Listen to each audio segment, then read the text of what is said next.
Hello, and welcome to another episode of Mormon Stories podcast. I am your host, Carah Burrell, for the day. John is riding sidecar again on this amazing, wonderful, fascinating interview with Camille Jones. Camille, welcome back to part 2. Thank you. So we just wrapped up part 1. We talked about Camille's mission and her time in Palmyra and going through the church history sites there. And we discussed kind of the creepy men and just the different disordered dynamics between men and women in the church, I think was another interesting highlight of the part 1 for Camille's story there. So in this part 2, we're going to start getting into Camille's employment with the church, with the LDS church. And again, I think highlighting a lot of the inner workings of the church, just like we did kind of in part 1 from a missionary standpoint. This time talking more about what it's actually like to be an employee for the church. So today's date is September 8th, 2021. And what I think is super cool about Camille's story is she didn't just work for the church. She worked for general authorities for the Mormon church, like the top leaders of the church, members of the Quorum of the 70. And few people, I think, will ever be able to come on Mormon Stories and talk about what it's like to work directly for general authorities. And that's kind of cool. Yeah. Yeah. So she wasn't just like serving in the cafeteria. So your job titles were executive secretary to... So I started off as an administrative assistant in the missionary department. Okay. And then about 3 years later, I was hired by the Quorum of the 70, and I was an executive secretary to members of the 70. So that is like as close to the top leadership of the LDS church that you can get. So this is going to be fascinating. Everyone buckle up for another epic, incredible Mormon Stories interview. So Camille, let's jump into, you came back from your mission, and you said you didn't have a lot of time in between your mission and then kind of straight getting into employment with the church. How did that all come about? So I got home from my mission early July of 2011, and then I was kind of fumbling around because I already had my degree, and a lot of missionaries, when they come home, they go straight into, school. They finish their schooling, they do something like that. And I had no idea where I was going. And my first mission president was the director of internet proselyting for the missionary department. And he let me know that they were hiring for an administrative assistant for the proselyting division, which he was part of. So they had 2 managers with different focuses. Foci. Yeah, foci, something. And he encouraged me to apply for the job. So I did, and I interviewed... not with him. I think he was probably considered to be slightly biased because he was my mission president. But I interviewed with the other manager, Tracy. And then I interviewed with the managing director of the department. And they both gave me the green light, and they offered me the job, and I took it. So I started working in August. So I got home in July, started working in August. And it was...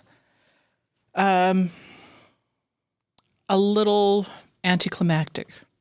I thought that I was going to be super busy all the time, that they had a lot of work for me to do, that I was going to be part of the work.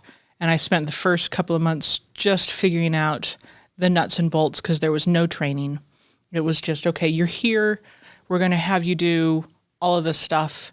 So expense reports and setting up travel and helping create PowerPoints for presentations. And I had nobody assigned to me as a trainer. I had no training at all. And I just had to jump in and do it and ask questions as I went.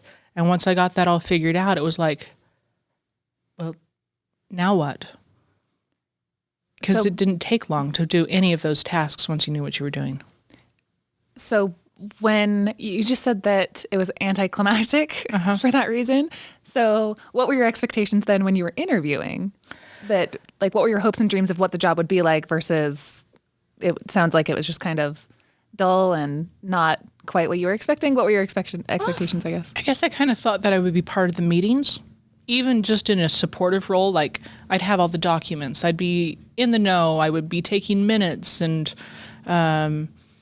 participating and occasionally throwing out ideas if, I had a different mindset or, I knew my mission president as the manager, so I thought that if I had ideas, at the very least I could walk into his office and say, well, what do you think about this?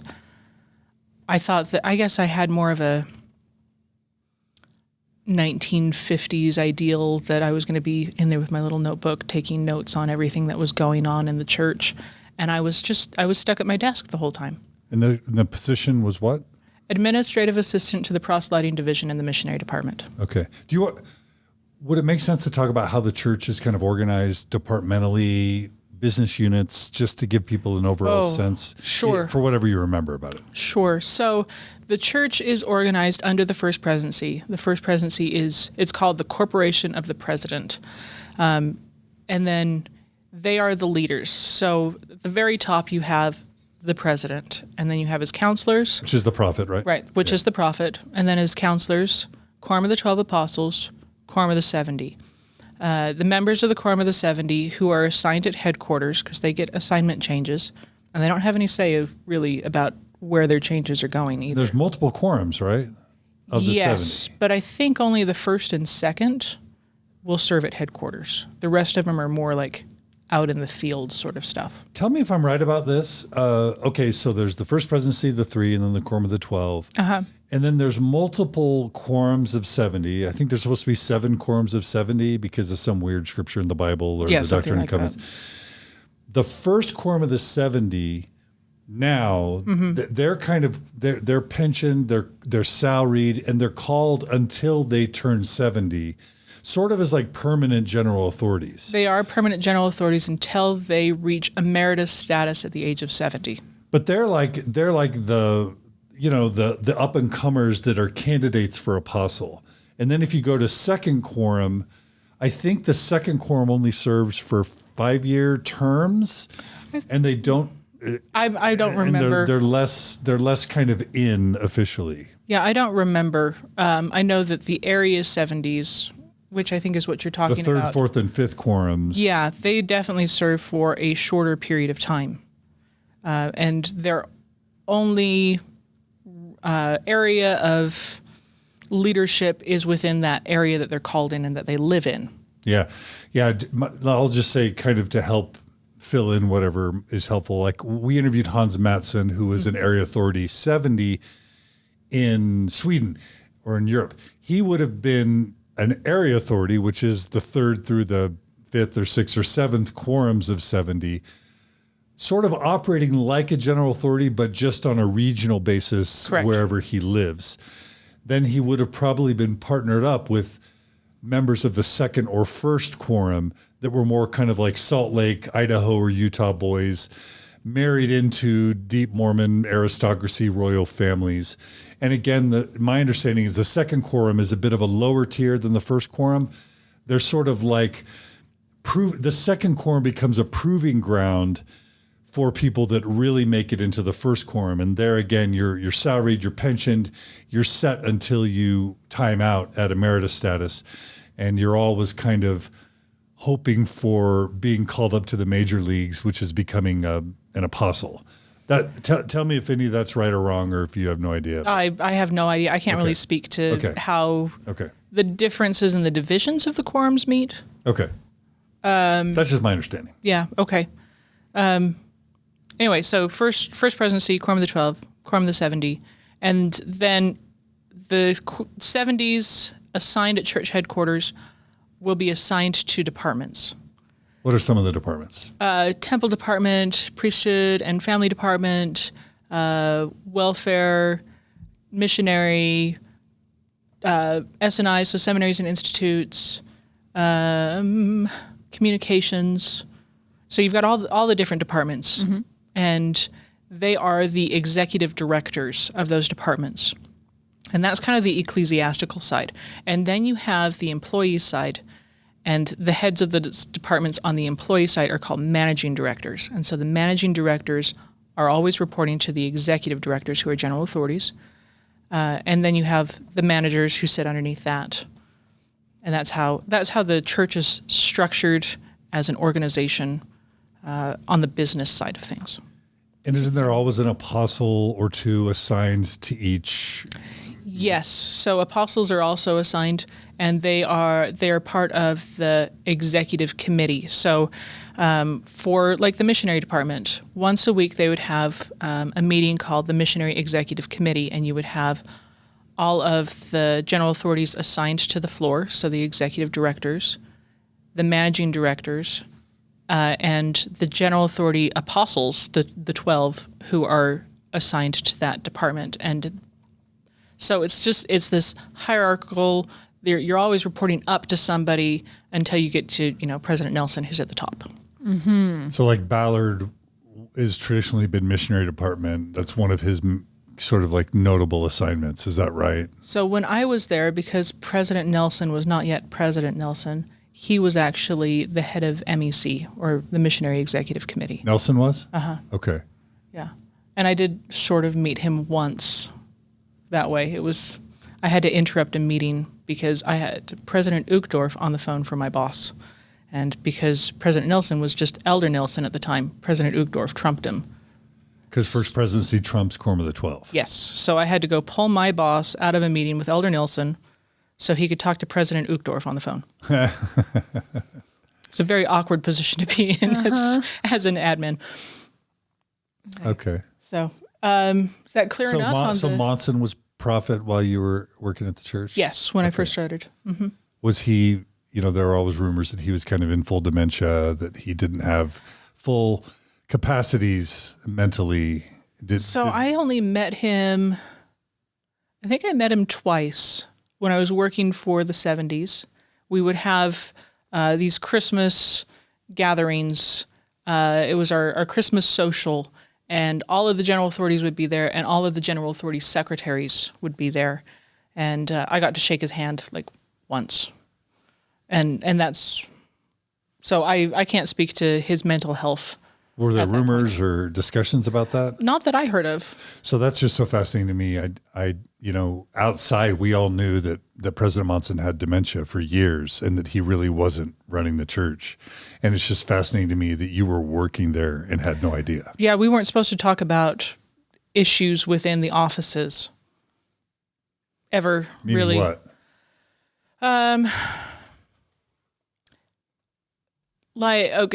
I never knew which general authorities were dealing with cancer. You could kind of guess.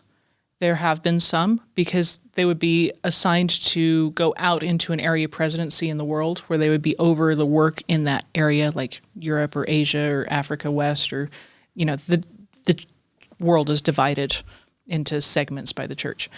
So they'd be assigned to go out, and then they wouldn't go out. And so you could kind of assume that either he or his wife were dealing with some severe medical issues and therefore couldn't serve internationally. But you really had no clear, distinct way to figure things out unless you're like, it's your brother. Can you tell me, is there a health problem going on? And, just in between secretaries. You were told not to talk about it? I don't know if we were told not to talk about it or if it's just kind of that implied culture that we weren't supposed to share things about the brethren that weren't, perfect. Even, I guess, their health is supposed to appear to be as well as humanly possible. There's like an implication that if God isn't blessing his top servants with keeping them free of cancer, free of dementia, that could start some gears moving in the minds of the members, maybe. I think the only thing I heard specifically said was in the way that we created PowerPoint presentations, they had to be a certain font size and certain colors on colors because some of the general authorities, and this was with the missionary department, so specifically Elder Nilsson, had eyesight problems and couldn't see very well. So you had to prepare these PowerPoint presentations perfectly so that they could be read. Big fonts. Big fonts across the room. Lots of contrast, color contrast. Yeah, blue and white because the church's colors are blue and white. So everything was blue and white. That's fun. Mm-hmm. Yeah, because for anybody who's not intimately familiar with the ages of these men, they will reach up into the 90s. Like President Nelson today is 95? I think more than that now. Yeah. 96? Something. Like that. Yeah. Like, these are old men who probably just want to go take a nap and eat their oatmeal, and they're sitting through these meetings. I'd feel sad a little bit. I'd get them some warm socks. That's what I would do if I was an assistant. Anyway. So several departments, managing directors are the civilians. The executive directors are the general authorities. Correct. And then one or two assigned apostles to each department. That's kind of how it's organized. Yes. Okay. Yes. Okay. And you were to begin with. I started in missionary, and I started with proselyting. And who was your managing director, and who were your 70s? So the managing director was Steve Allen. Okay. And the executive directors, we had, I'd hate to get them all wrong. No, it was okay. David Evans, Elder Zwick, Elder Gavarette. There was somebody else, and Elder Clark. So we had 5. Okay. It's missionary. It's a big deal. You have to have 5, right? Yeah. Yeah, missionary work's a big deal. Yeah. Okay. But, they rotate through. So every July, the general authority assignments can change. And you have people going out to area presidencies, and you have people coming in from area presidencies, and so their assignments change. Got it. Yeah. And so back when we were talking about originally, I wanted to hear more about how you felt kind of like underutilized, and you felt like it was kind of a letdown. Yeah. So it was just these really easy tasks. They needed travel. I call travel department. They set it up. They keep their receipts. I just fill in the little form. They sign the thing. I send it in, and expense report is done. It was, once I figured it out, it required no real mental processing. It was just plug in the item, do the work, you get your resolution. There's nothing to it. You don't have to think. And then they created these mission tour booklets. So all the all the missions get visits from general authorities on a regular basis. And the general authorities get a packet of information, and we put it together and condensed it into a booklet. And in the very beginning, they didn't have it automated, so my job was to take a handful of different reports and information items, bios, whatever, about the mission, and turn it into one PDF and number all the pages. And then email it off to the general authority, and I did that for months. And that was a lot of what I did. It was boring. It was so boring. I listened to a lot of audiobooks. Yeah, as you should. Well, and I felt guilty about doing that too. Really? Yeah, because I was never told it's okay to not be like 100% focused on what you're doing. Listening to something felt taboo. And it got worse when I started listening to like YouTube videos.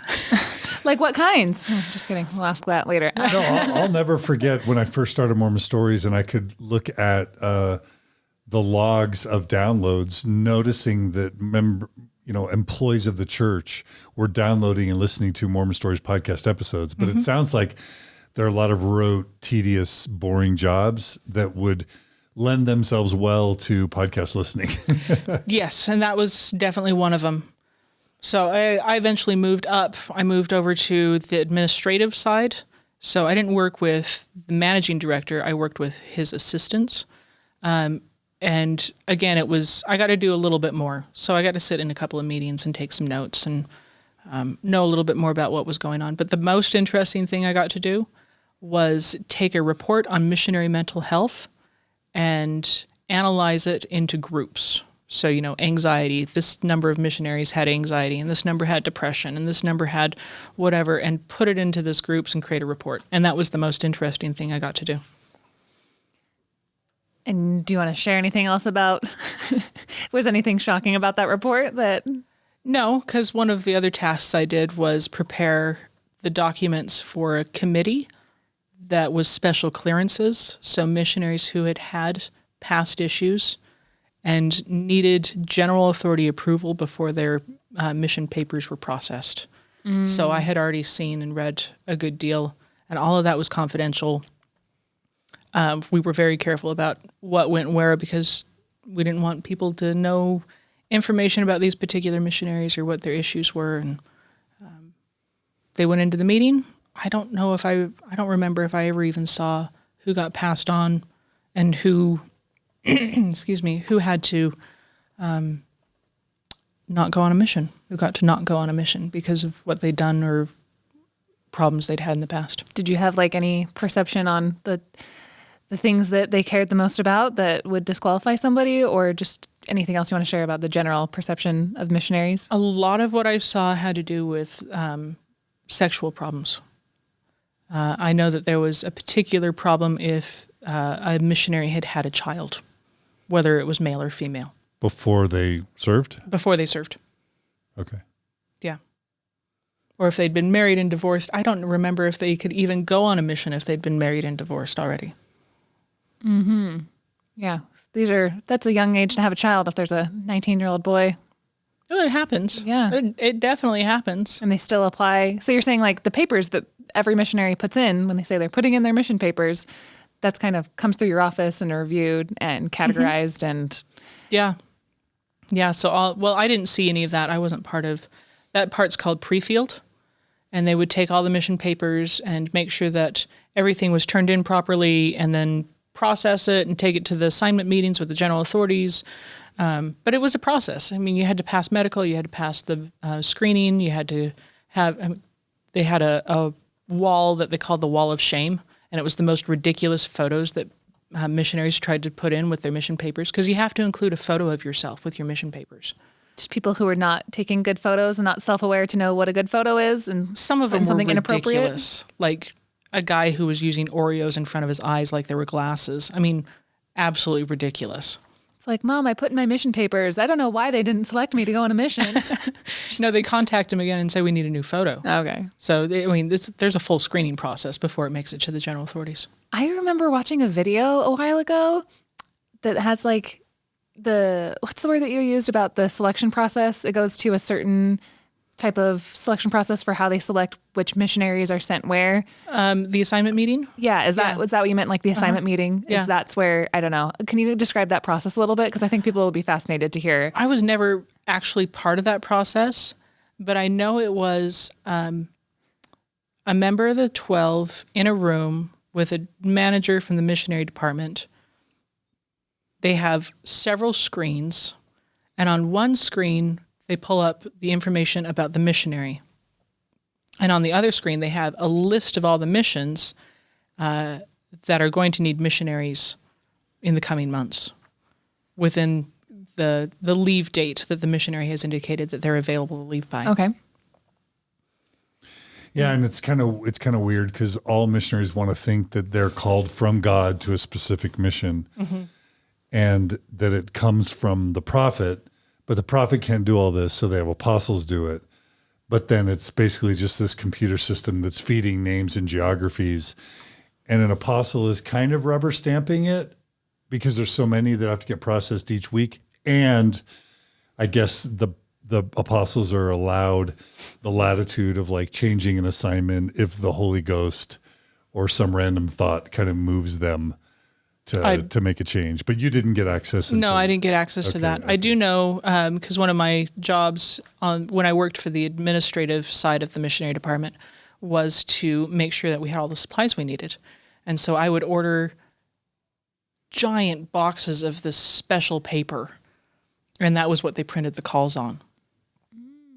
And they had a machine that would print the signature of the prophet. So it's not like he's sitting there and... So it's not the prophet's signature. It is the prophet's signature, but he's not penning it individually every time. Ever. His 90-year-old hand. It's a machine. Yeah. It's a machine. What are you talking about? But the church is a machine? Just kidding.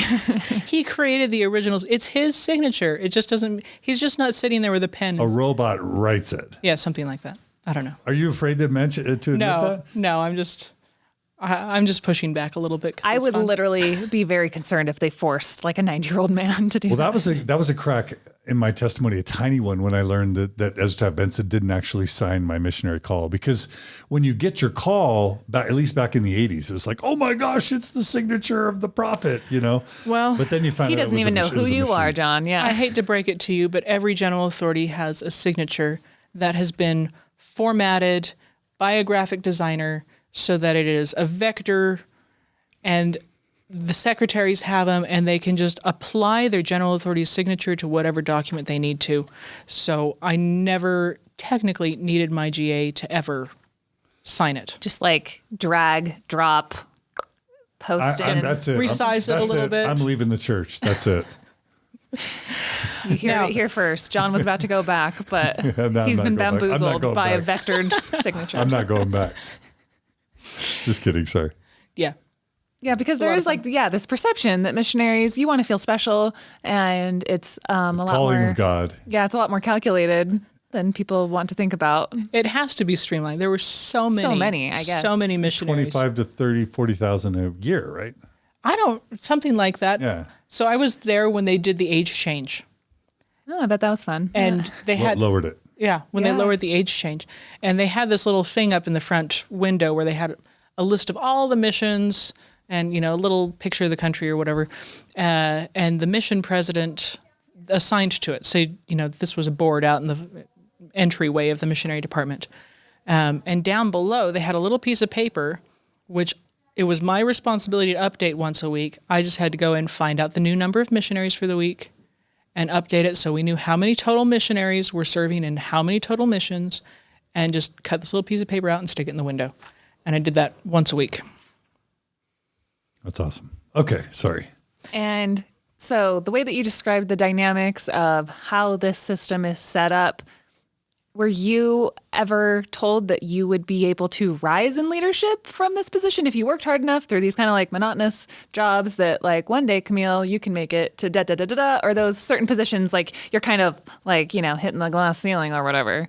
I always thought that working through things that I would be able to eventually move on, that I was getting my ground work laid, my feet on the ground, I would know how it worked. I figured I was moderately intelligent and I had some experience and had done some leadership stuff in my past. I had a degree. I would eventually get into probably another department, because the missionary department is very male run. Most of the employees there are, especially in leadership, are returned mission presidents. So they have all the, the in-field mission experience. But I thought, I'll move to a different department. I'll be able to get out of admin work and, make a real difference somewhere, somehow. And so when not long after that, I had the HR person, the rep, come and say, well, we've got an opening in the Quorum of the 70 support. Would you be interested? And I thought, sure, why not? So I applied for it and got the job, and super nervous for those interviews, because you interview first with the secretary to the Quorum of the 70. I should have probably explained that. Yeah, go for it. So each of the quorums, First Presidency, Quorum of the 12, Quorum of the 70, they have staff that supports them. And the head of each of those offices is called the secretary to the quorum. So you've got the secretary to the First Presidency, you've got the secretary to the Quorum of the 12, you've got the secretary to the 70.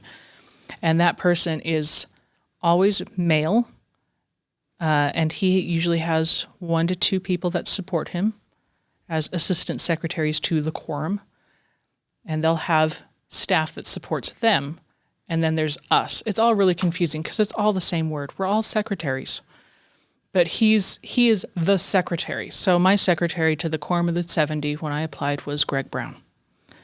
And I interviewed with Greg, and then I interviewed with a member of the presidency of the 70, and got the job. I just have to say, Greg Brown's been there a long time, because when I worked, believe it or not, I worked at LDS Church headquarters back in about 1996, 97. And I knew Greg Brown because I worked with the Office of the Quorum of the 70 and the presidency. And I worked on a general authority candidate tracking system, and I worked with Greg on that. So he would have been there 20, 25 years by the time you were working with him? Yeah, and and he's called a secretary. He is called the secretary to the Quorum of the 70. Yeah. And what I heard was that he was planning to stay until he was 70. So he still had several years to go. And then they gave him an assignment to write the history of the quorum, and eventually got somebody different to be the quorum secretary, and his name is John Monson. In other words, he did something wrong, or they wanted to put someone else in the position, so they reassigned him to write a history. That's kind of the implication I got. Yeah. You can interpret it how you wish, I guess. Yeah. We know how those things work. Yeah. So I started with the Quorum of the 70, and I worked with them for about 5 years. And I worked for a whole bunch of them because their assignments change in July, which means all of the secretary assignments can change in July, and often did. And we had no say over who got moved where or when. That's kind of a promotion, right? To work with the Quorum of the 70. It was definitely a promotion. From priesthood to Quorum of the 70. That's So up. If I was going to stay in a admin support sort of role, I could have gone to the presidency of the 70, then the Quorum of the 12, and then the First Presidency's office. But that would have been the end of the ladder as a support person. And I was going to ask, a lot of these positions, you mentioned earlier that you're working with mostly men.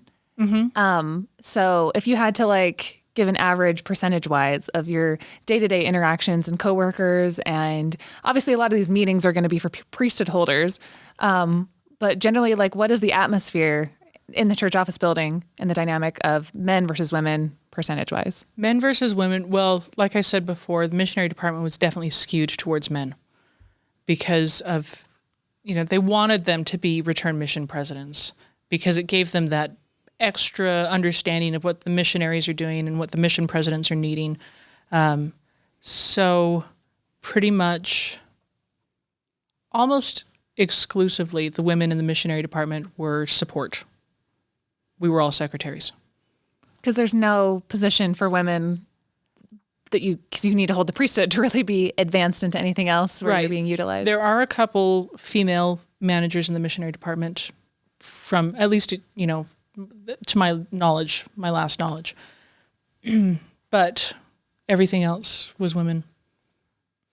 Or was men. The women were all secretaries or administrative assistants. And I don't know if you want to answer this now or you can speak to it later, but what was your perception of your role as a woman? We talked about that kind of in part one a little bit. In this patriarchal system that the church is very straightforward, that men are to lead, women are to be more submissive. Do you have any other just implicit or explicit ways that you were told what your role was? I don't think I thought about it very much. You didn't think about it very much? Yeah, it was just a continuation of the same pattern I'd been living anyways. Like a status quo of this is what it's like to be a woman in the church. The bishops are in charge and the women report to the bishop, if they're in leadership roles. So it made sense to me that, the managers are in charge, and as a secretary or an administrative assistant, I had no power anyways, and I was always reporting up. And because it was men, it was just the same. It was just, this is just the same pattern that I've seen. So it didn't faze me. It wasn't until later when I was like, really? You have to have priesthood leadership experience in order to apply for this position? Why do you have to have priesthood leadership experience and not just leadership experience? Why not open this up for some of the remarkable women in the church? Right. And since the church is technically structured, it's called what'd you say, the corporation of the first... The president. Corporation of the president.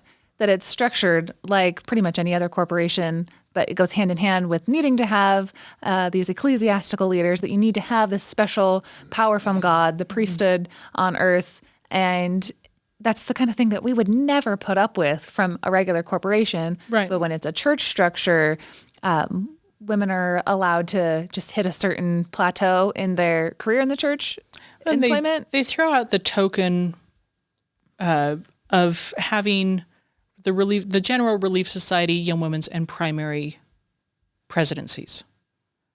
There are 9 women who are part of some of the committees. So priesthood and family, they'll be part of that. I don't think we had any in missionary. We didn't have any in missionary. But you think you got a lot of sister missionaries out there. You might want to have one. What about wives to the mission presidents? don't they do just as much work basically as the mission president Yeah. as well? Like, it just seems like there's a lot of excuses made for why they can't put women in more of these positions. But And there was a movement to change how they were termed the wife of a mission president. So instead of calling her the wife, she was companion to, trying to raise her a little bit from the she needs background a better and title. give her a little more of this, equal in the work sort of, because if you're a companion, you've got to work together, whereas the wife can just stay at home. yeah, it doesn't do justice to how much work these women actually do. Right. Serving the missionaries in the areas that they're assigned to. Right. Yeah, definitely some hard work, like some really, really tough women in all of these positions that deserve a little bit more Brilliant. credit that they're getting. Brilliant women. Right. I watched women start. Okay, so there was one who had worked for the church for like 20 years before she made it out of an admin role. 20 years.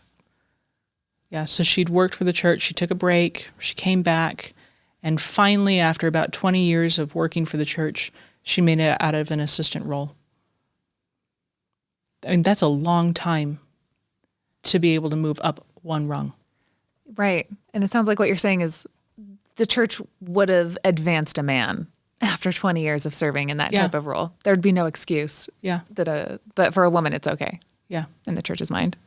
There were a bunch of others, too. There was a woman who worked for 7 years, and this was her second job. So she'd had leadership in the business world. She came in as a secretary thinking similarly that, she just needed to groundwork. She had all of her experience. It took her 7 years of constantly trying. There were some who took jobs as managers and then went back to being administrative assistants because of the way that they were treated as women in a manager role. It was not a healthy place for a woman to try and get into the manager position, from my perspective. Yeah. And I'm curious, were you aware of like the Ordained Women movement while you were working there? And did you have any strong opinions one way or the other about what Kate Kelly was doing to push for Mormon women to be able to get the priesthood? It was kind of background. So I wasn't focused on it. I think I heard about it. Definitely I heard about it. But it was not, it was ordained women. We weren't supposed to talk about things like that inside the church office building. And, growing up in a very Orthodox Mormon household, Right. we didn't talk about it at home. So where was I supposed to get it from? And I wasn't going looking for information that was going to help, ruin a testimony. Yeah. Yeah. I'm just thinking back to when I perceived what ordained women were doing. I thought it were a bunch of progressive Mormons, a bunch of feminists that don't fit in the church one way or another. So they're going to try and change it from something that it's fundamentally not going to be, not ever going to be, and didn't see the blatant inequality or like lack of need for leadership or lack of women's voices being able to speak out. And I think it just comes down to if you're raised, like you said, like in an Orthodox type of Mormon household, and you're just kind of unaware of the blatant sexism that exists within the church, you can compartmentalize and you can say, this is a woman's role, this is a man's role, this is the body I was born into, this is the spirit that I was given, I'm going to do all the best work that I can do without the priesthood. But the question I wanted to ask was like, it sounds like when you're literally your livelihood is working for the church and you have completely plateaued and you've hit a ceiling because you don't have the priesthood anymore, that's a really good reason to push to ordain women, to push for the priesthood. So while you were working in this position whatsoever, did you just kind of accept that I might never get, any higher advancements because I don't have the priesthood and that's just the way that it is? Or did you have any like wheels turning that you were hoping that the priesthood would change and would be given to women? I did try occasionally to get out of my admin role. So after I was a GA secretary, I applied for a writing position with the church history department. They were going to rewrite the site manuals for the church history missions. And I thought, I have experience. Right. I was there. I've got a degree in English and I love history. I think I would do a good job in that role. So I applied. They never even responded to me. A lot of places, you'll at least get a thank you for applying. Right. We've moved on to the next process, but, whatever. They never responded to me. And that was my experience for pretty much every job I applied for in the church that I didn't get. They just ignored the fact that I had applied at all. Why do you think that is? I don't know. I can't answer that. I mean, I don't know if they did it to everybody. I don't know if it was just women. I don't know if it was just me. So I can't make any supposition on why they didn't respond. It was hard for sure to sit there and wait and just assume finally that I guess they didn't want me. And I'm kind of remembering, did you happen to see Linda Clydes' interview that we did a couple months ago? She the copywriter? Copywriter for the church. Yeah, in fact, she was the reason why I was like, maybe I should tell my story. Oh, really? Yeah. Great. And then hopefully somebody will listen to this story and be like, Camille's the reason why I'm going to write into Mormon stories, and I got something else from working in the church administration or whatever. It felt good to know that I wasn't the only one. Right. And that's why the only one what? The only employee who went from full believing to something's wrong here to I can't do this anymore. So, and I wanted from my position to let other people know that they're not alone, and they're not going to be alone with the whole, there's mental health issues in the workplace, and there's inequities in the gender roles in the workplace with the church and all of that. That's why I decided to do this. Good. Shout out to Linda, Savannah for coming on. Because I was just kind of remembering the way that she told stories about how she was literally writing speeches or prayers, Yeah. Dedicatory prayers. Dedicatory prayers. Priesthood dedicatory prayers. As a woman that somebody else was going to go out and recite with their priesthood power, and I don't know. Yeah, really. general authority would read her dedicatory priesthood prayers at temple dedications. And I'm sure they do not want that kind of fact out there, that there are writers within the church that are writing their women that are writing those things. So at the same time, well, it's like, why didn't they, give you an interview or be more interested in your ability to write these different documents and historical things for the church when you are obviously capable? By the same token, they will, if they have a woman that's in like a copywriting position, they don't care if they have her write dedicatory prayers. Like it's really funny kind of double standard and weird rule that they can just kind of apply willy-nilly. But I mean, I keep teasing this out, but I do think it's a tad bit ironic that you're working at church headquarters being kind of grossly underutilized, and you're almost kind of aware of it. And then Kate Kelly's leading a movement right outside church headquarters, trying to empower women and give them a higher status within a very rigid patriarchal organization. And you're kind of like, oh, there's that woman agitating, but that has nothing to do with me. And you're just kind of, again, I don't know if like putting something on the shelf is the right metaphor, but you keep sort of seeing issues along the way. But they don't really ever really register or hit you because you're in the bubble, you're in the mental bubble, you're under the influence, and you don't want to ruffle feathers, and you don't want to ever do anything that would cause you to doubt. But I keep seeing this pattern kind of repeat a little bit. Yeah, and it was definitely a bubble. It was definitely a bubble. But even a psychological bubble for you. Yeah, it was. And I was also dealing with I think that's about the same time I started dealing with some depression issues. And so I had even a bigger bubble going on because everything was too much and not enough at the same time. I mean, have you thought about the depression and like, could it be that your depression was tied to just being grossly underutilized in the super rigid white male patriarchy? I think it was doing boring things, right? It was definitely a factor. I kept and still do keep pretty consistent journaling. It's one of my mental health techniques, and it was not long after I became a GA secretary that I started having to do it at work, where it was like, okay, I can't take it. So I would sit down. Well, I was already sitting. I was always at a desk. And I would just pull out a notepad and I would just write, just free write. And sometimes it was just one side of a page. Sometimes it was multiple pages. and I just drop it into a folder in my desk, and literally that folder is like that thick. Right. After 5 years. And it's a collection of what? It's a collection of how I thought and felt, and I've been reviewing some of them. It's not good. I was definitely dealing with depression issues. It was bad. And it only got worse as time went on. And do you think that was tied to being underutilized? Yes. Because I don't want to lead you there. Yeah, no, I do. I do think it was partly because I was being underutilized, because I felt like I didn't have purpose. I didn't have any place to go, and nothing that I was trying to get out of there, no efforts were paying off. And no matter what I was applying for, I wasn't hearing back, and nobody would listen to me.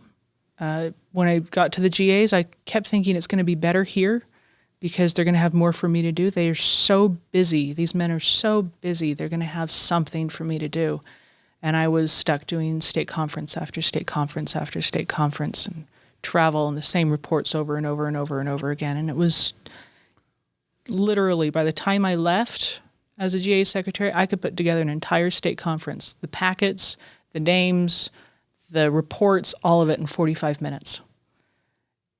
And if you consider that they only do 3 state conferences a month, each general authority, even if I had 2 general authorities, which I usually did, that's 6, I could easily get all of an entire month's worth of state conferences done in one day.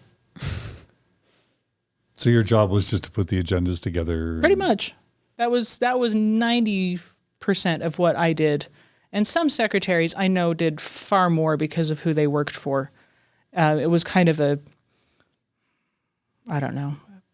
lottery of sorts to see who you got to work with. You never knew. You never had any say. So John always likes to say, not that John made this up, I'm not giving John the credit for this, that he always likes to say that patriarchy harms men and women. And I'm not going to assume John made that up, because that would be it's giving the patriarchy a lot of credit. So anyway, but under that banner of patriarchy harming men and women, I'm just kind of hearing you say how underutilized you were, because you had to hit a ceiling within just the structure of the church. So if you could just summarize how this patriarchal system that the church is set up, how it sounds like it harmed you already in a few different ways, and we'll continue to get into those different ways about the depression that it caused. But if the church wants to maximize growth and the benefit for its members, if it's not utilizing its women, can you articulate how maybe the patriarchal system also just harms the membership at large and harms the very GAs that you're working for? Well, you're missing half of the world. If you're only using men to make the decisions, you're still going to miss half the world, and half a world viewpoint. And it's the same idea as using mostly white people as opposed to pulling in. It's supposed to be a worldwide organization. Where is the equality in pulling enough people from Europe and pulling enough people from Africa and Asia and South America, and to create an organization that serves everyone? You're losing those cultural differences. You're losing those. It's not complete. And ignorance is not bliss. And ignorance doesn't bless people. Sometimes knowing things can be hurtful, but you can't make informed decisions without having the information. You're saying just having the information of a variety of people's opinions around the world, because the GAs are pretty much, 99% white, and for the most part they're white. Taken from the good old stock of Idaho and Utah. Most of them are, Americans. And so I was just kind of thinking that if the church is its own worst enemy, it's stepping on its own foot in the way that if it wants to expand, the best thing that they could do is to involve more of these voices. More people from around the world, more women, because half the church is women. Right? I don't know. We don't even know what the statistics are anymore. We assume half the church is women. But yeah, the church has a long way to go with the women issue to get the women equal to the men. And they can't just say, oh, but they've got Relief Society. Relief Society is nice. It's a social group. Mm-hmm. And we can also have babies. I'm not saying having babies isn't great, but not quite the same power structure. It's actually kind of the opposite. Kind of takes you out of the workforce. Kind of takes you out from actually advancing within the church, I guess. But so, and what do you do with all the single women? I'm still single. Right. I was supposed to be a mother in Zion, right? And I'm still single. So that's another thing that they should address is what they do with the single women in the church, because there's a lot of us. Right. Single women, LGBTQ people that they don't fit into this one prescribed box. Yeah. Like if we were back in frontier times, you probably would have just been given as a polygamous wife and that's your place. Like they have a prescribed box for you to fit in here. But while the church moves into the 21st century and a lot of people are speaking up and needing their voices to be heard and saying like, what about me? What about, how do I fit into God's plan of happiness? Because I'm not feeling very happy in this box. Is there anything else that you want to add to that period? I just was kind of curious about more things about general authorities and what it's like working with them. But do you have anything else you want to speak to that? I'm kind of curious about the life. Like for a Mormon, a Mormon girl or a woman can't really aspire to this, but for like every young, let's just say worthy Orthodox Mormon boy or man, it's like the coolest thing you could ever be isn't President of the United States. It's a Mormon general authority. And then of course, an apostle from there. So they're so revered. They're so looked up to. What can you tell us about their lives day to day? Is it fun? Is it interesting? Is it boring? Is it tedious? Is it controversial? What, just spend some time talking about the life of a Mormon general authority. They don't talk to us a lot personally about things like that. They are spending a number of their weekends away from home. So it's going to impact family. I think it's, got to be a pretty cushy job because, you've got it till you're 70, unless you really screw up royally. But which happens. Yeah, it happens rarely, but it does happen. So, you've got a good stable income. Church provides a car. If they're not from this area, the church will provide an apartment or a house. If they occasionally work, or if they work from home often enough, the church will also help provide for like internet because they're using it for business purposes, work purposes, however you want to call that. So it's got to be nice that way. They get to do some travel. So if you like to travel, that's great. If you don't like to travel, too bad. But they spend most of their days in meetings and most of their weekends in meetings. So I guess it depends on whether they like to sit in meetings or not. How many people like to sit in meetings? I'm sure some of them. So it's state conferences on the weekends. State conferences or priesthood leadership conferences, which they changed to just leadership conferences because they're trying to include more women. And that's on the weekend. And then while they're at church headquarters, they're committee assignments kind of thing? They've got committee assignments. They might be given assignments by general authorities who are higher up than they are. So they'd have to pull together certain amounts of information or things that they have to take back to these committee meetings that they're attending. So they'll be in their offices working, which is one of the reasons why it's so dull for the secretaries. Mm-hmm. Yeah, to John's question too, like obviously these men are quite glorified in the church. And do you have anything you want to speak to about like the difference? Like in one way, it seems like, yes, they're glorified, but is that worth it to be, you don't get to retire the way you want to. You do have to sit in meetings a lot. Do you feel like these men actually enjoy their lives and they're happy to be doing this work? Or is it just kind of monotonous for them? Do you have any like ideas around how you think they're feeling? I know it's hard to think inside their head, but I don't know if I can think inside their head. I wonder if it is monotonous for some of them. I'm sure some of them enjoy it. Some of them came from really big companies where they had large amounts of responsibility and, now they're not, top dog anymore. And they have to take make deference to opinions because they're from people who are higher up than them, whether they agree with those opinions or not sometimes. Yeah. So What about time off? I accrued time off. No, for them. Oh, time off for them. Oh, yeah, time off for them. They get July, the whole month of July off, and they get the last 3 weeks of December off every year. Some of them come in and work anyways, which their secretaries love them for. Sometimes quite literally, because July and December can be very long and boring if you don't have a general authority in the office. And some of them are like, but that's our time off too. Yeah. And then the fourth, so they do state conferences or assignments 3 weekends, and then they get the fourth weekend off. They also get Mondays off because they're usually traveling or something on the weekends. Do you know what expenses are covered versus not? Oh, well, anything that they travel for is covered. Food, gas. Rental cars. Yep, gas, rental cars, the hotels. They often tried to stay with members, except for stake reorganizations, because they usually would stay with the stake president. But if the stake president's being released and they're calling a new one, that can put extra pressure on that house. Anyway, for those ones, they would usually stay in hotels. Mission tours, they stay with the mission president in the mission home. If there's rare instances where that wouldn't work. Yeah, it's mostly travel. Any idea how they decide who travels where to what?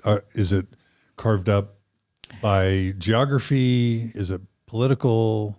So the Seniority. Yeah, the area presidency would mostly do his travel in the area. So you're not going to have a bunch of general authorities from Salt Lake from Salt Lake traveling to like Europe on a regular basis. They might, if they're assigned to a department where they were doing something with that area, like welfare. I know that the welfare general authorities would travel there once or twice or 3 times a year or something like that to make sure that the welfare program was working properly in these areas that they were assigned.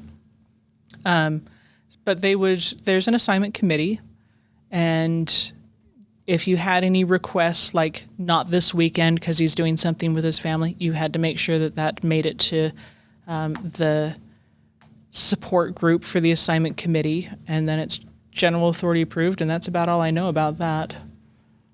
Makes sense.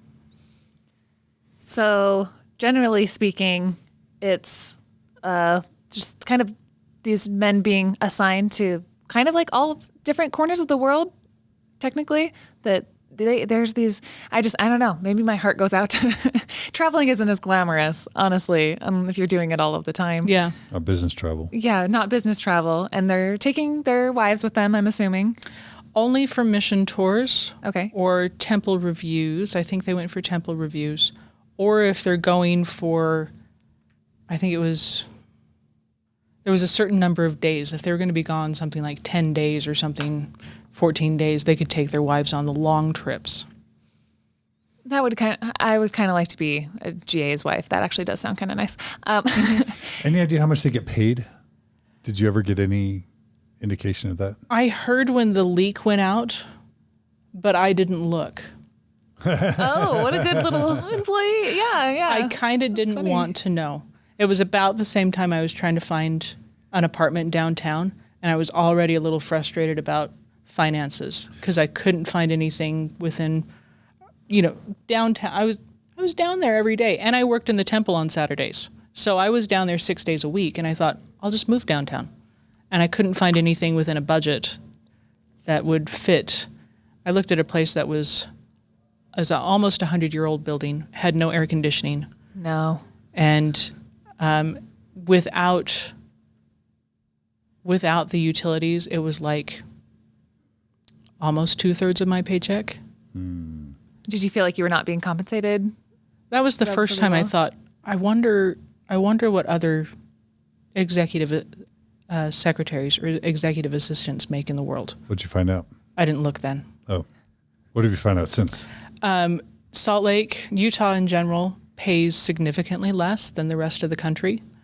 And the church as an NPO of course, pays even less. Tell us the numbers if you can. I don't remember. Okay. I don't What were you remember. being paid? Do you remember? No.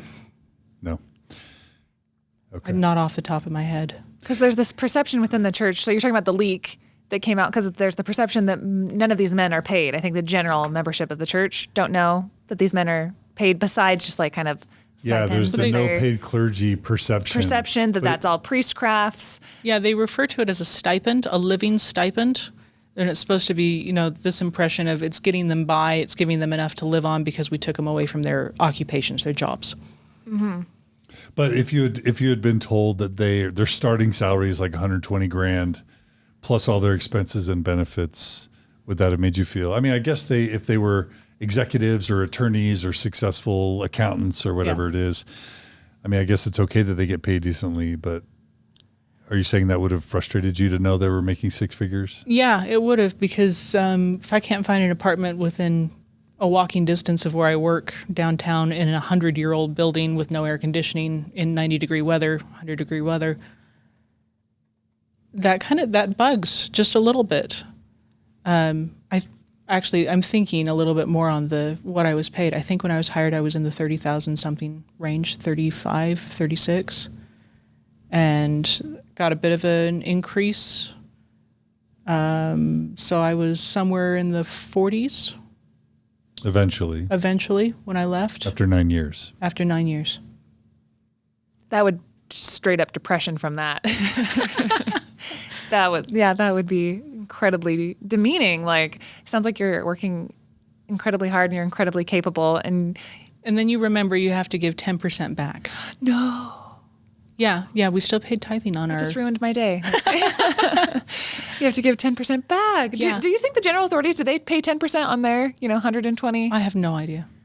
That's not something I ever thought to ask. It's a good question.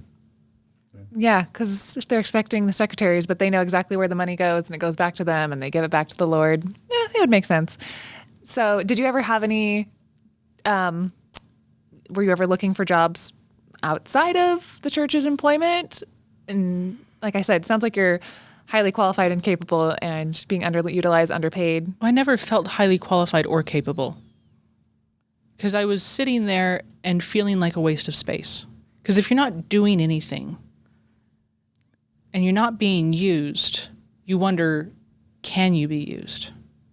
What are you good for? Because you have no evidence that you are good.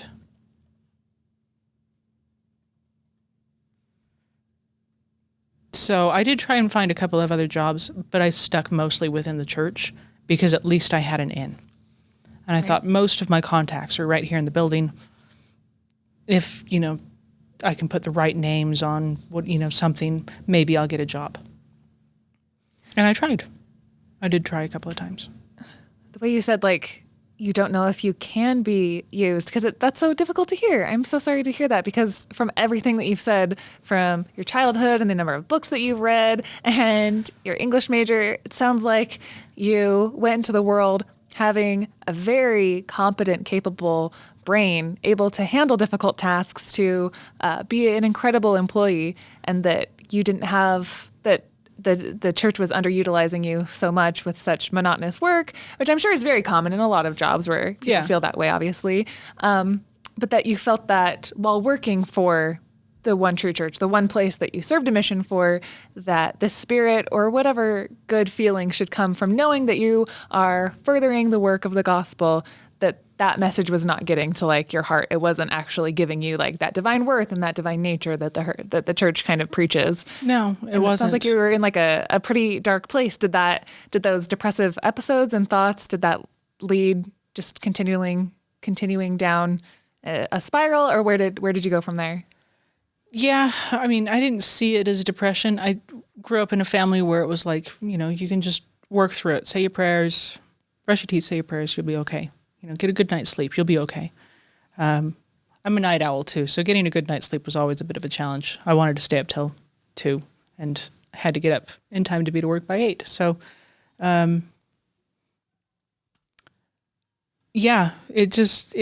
didn't get any better. The best I was right after I was hired. because I thought, I got a job. This is great. They like me. They thought I'm worthwhile to them, and I got a job. And then they didn't use me, so you start to wonder, am I really worthwhile to them? Yeah, I don't know where I was going with that. So a lot of people struggle with depression in the workplace, right? So there's, HR departments, there's resources to reach out to. Did you then eventually? Sure. What if you take us through the chronology of the different general authorities you worked for, and how, talk a tiny bit about the difference between the church office building and the administration building. Okay. Talk about the corner offices, if you want to, in the bathroom situation. I had a friend tell me to make sure and ask you about that. But then talk about the different assignments you had and how that affected your mental health over time. Okay. So yeah, I did work in both the buildings. So there's the COB, which is the church office building, and the CAB, which is the church administration building. And the CAB has most of the general authorities. You've got the Quorum of the 12, you have the Presidency of the 70, the First Presidency, and then a select number of the Quorum of the 70s. So the big general authorities, the First Presidency is on the first floor. They all have corner offices. The secretary to the First Presidency is in the other corner office, so that takes care of all four of those. And then the other corner offices up the next 3 floors are all members of the Quorum of the 12. And since you asked, every member of the Quorum of the 12 has a private bathroom so that they never have to use the public bathroom. In their office. Yeah. It's tucked away in one of the corners of their office. So you'd never find yourself in the bathroom in the urinal standing next to an apostle. She's well, a I definitely woman. never would be, but Okay, so the bathrooms. You of course you wouldn't find yourself in a urinal, but a regular general authority, a low level member of the first or second quorum of the 70 would also never find themselves standing at the urinal with an apostle or member of the First Presidency. They give them their own private bathrooms. Yeah, they have private baths. Yeah, okay. They also in the CAB they also have a private cafeteria and a private gym for the general authorities. And I saw the cafeteria a couple of times when I went to pick up food for the GAs I was working for. I have no idea where the gym is. I just know it exists.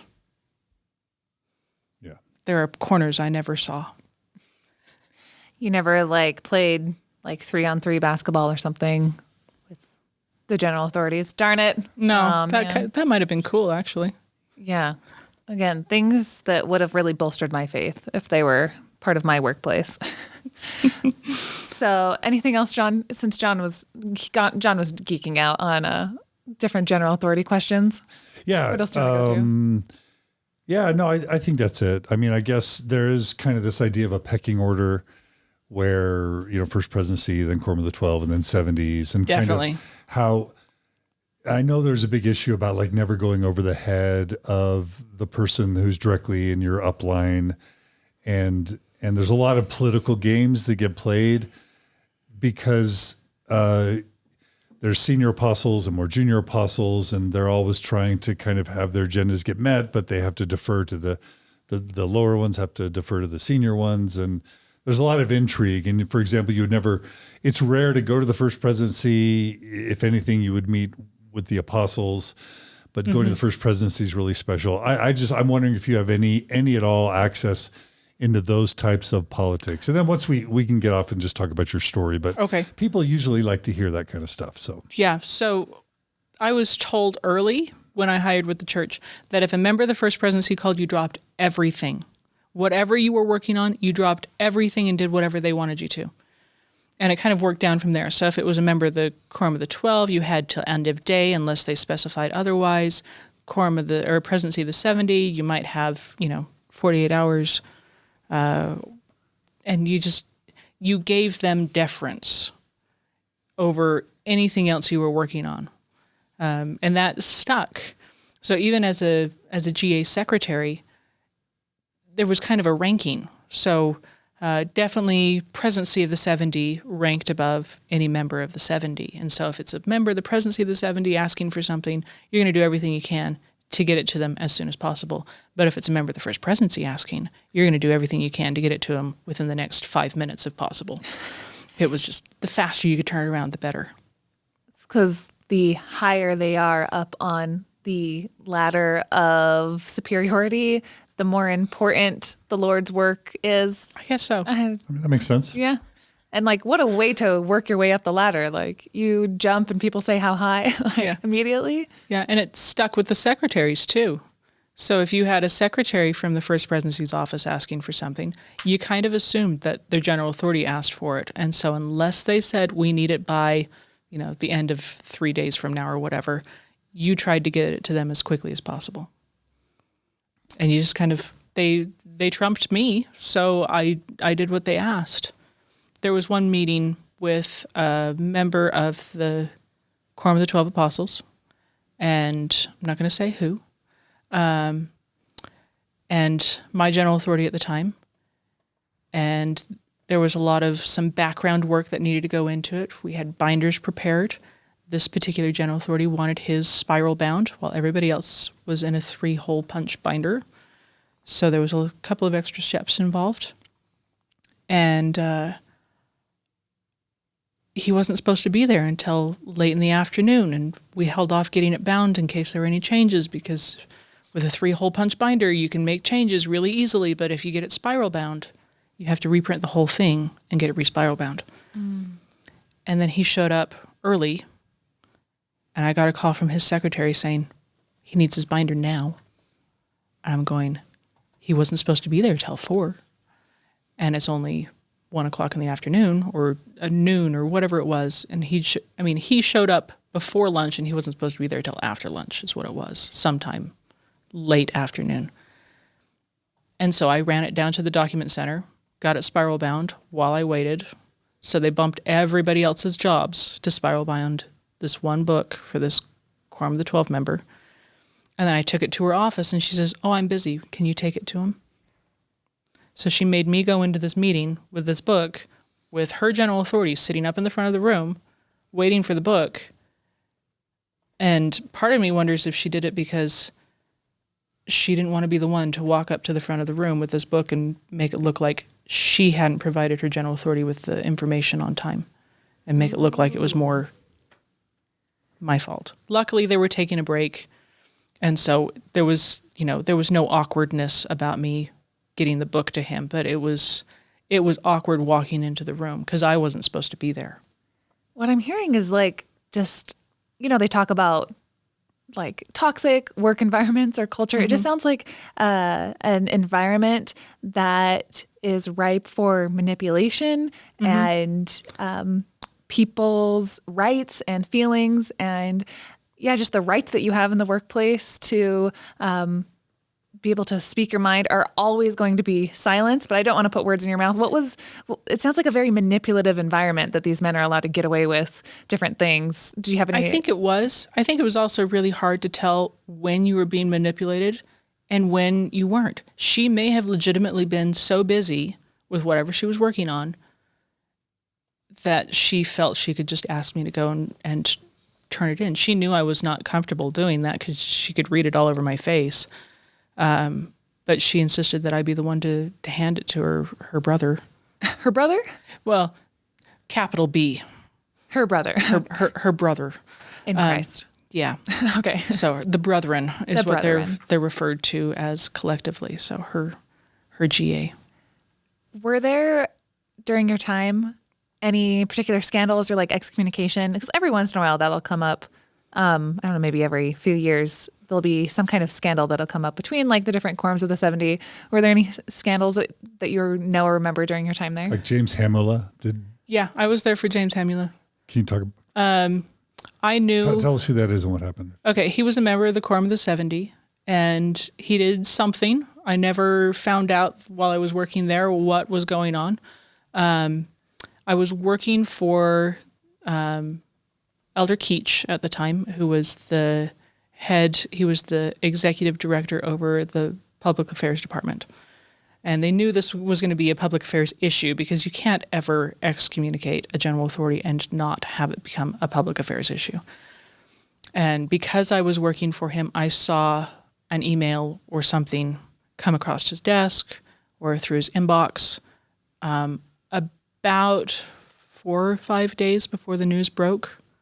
So I knew, but I couldn't say anything.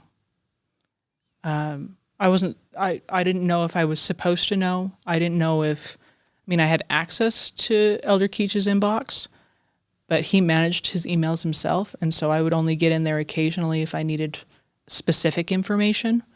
And I wasn't sure if that was information that he would have wanted me to know. So I didn't talk to him. I couldn't talk to any of my fellow secretaries. I just held it for 5 days until the news broke. And you still don't know why he was excommunicated? No, nobody's ever explained anything to me. Is there anything else around that time period? You mentioned in your outline about a much less straightforward, more predatory experience. Oh, yeah. What a weird theme. What a weird reoccurring theme in your life. I've had enough experience with that. He was a senior missionary serving at church headquarters, and I knew what it felt like to sit and stare at a computer with nothing to do, and that's pretty much what his calling was. While serving there, he was a security missionary, so he sat there and he watched the security cameras. A security missionary? Church security missionary. Okay. I did not know that was a thing. Yeah, I'm so they learning have so much by every minute. They have paid security on campus there for the quorum and all the general authorities in the buildings, and then they also have missionaries, typically who have had military or police experience in their history, and they come in as senior missionaries and they help fill some of that security need.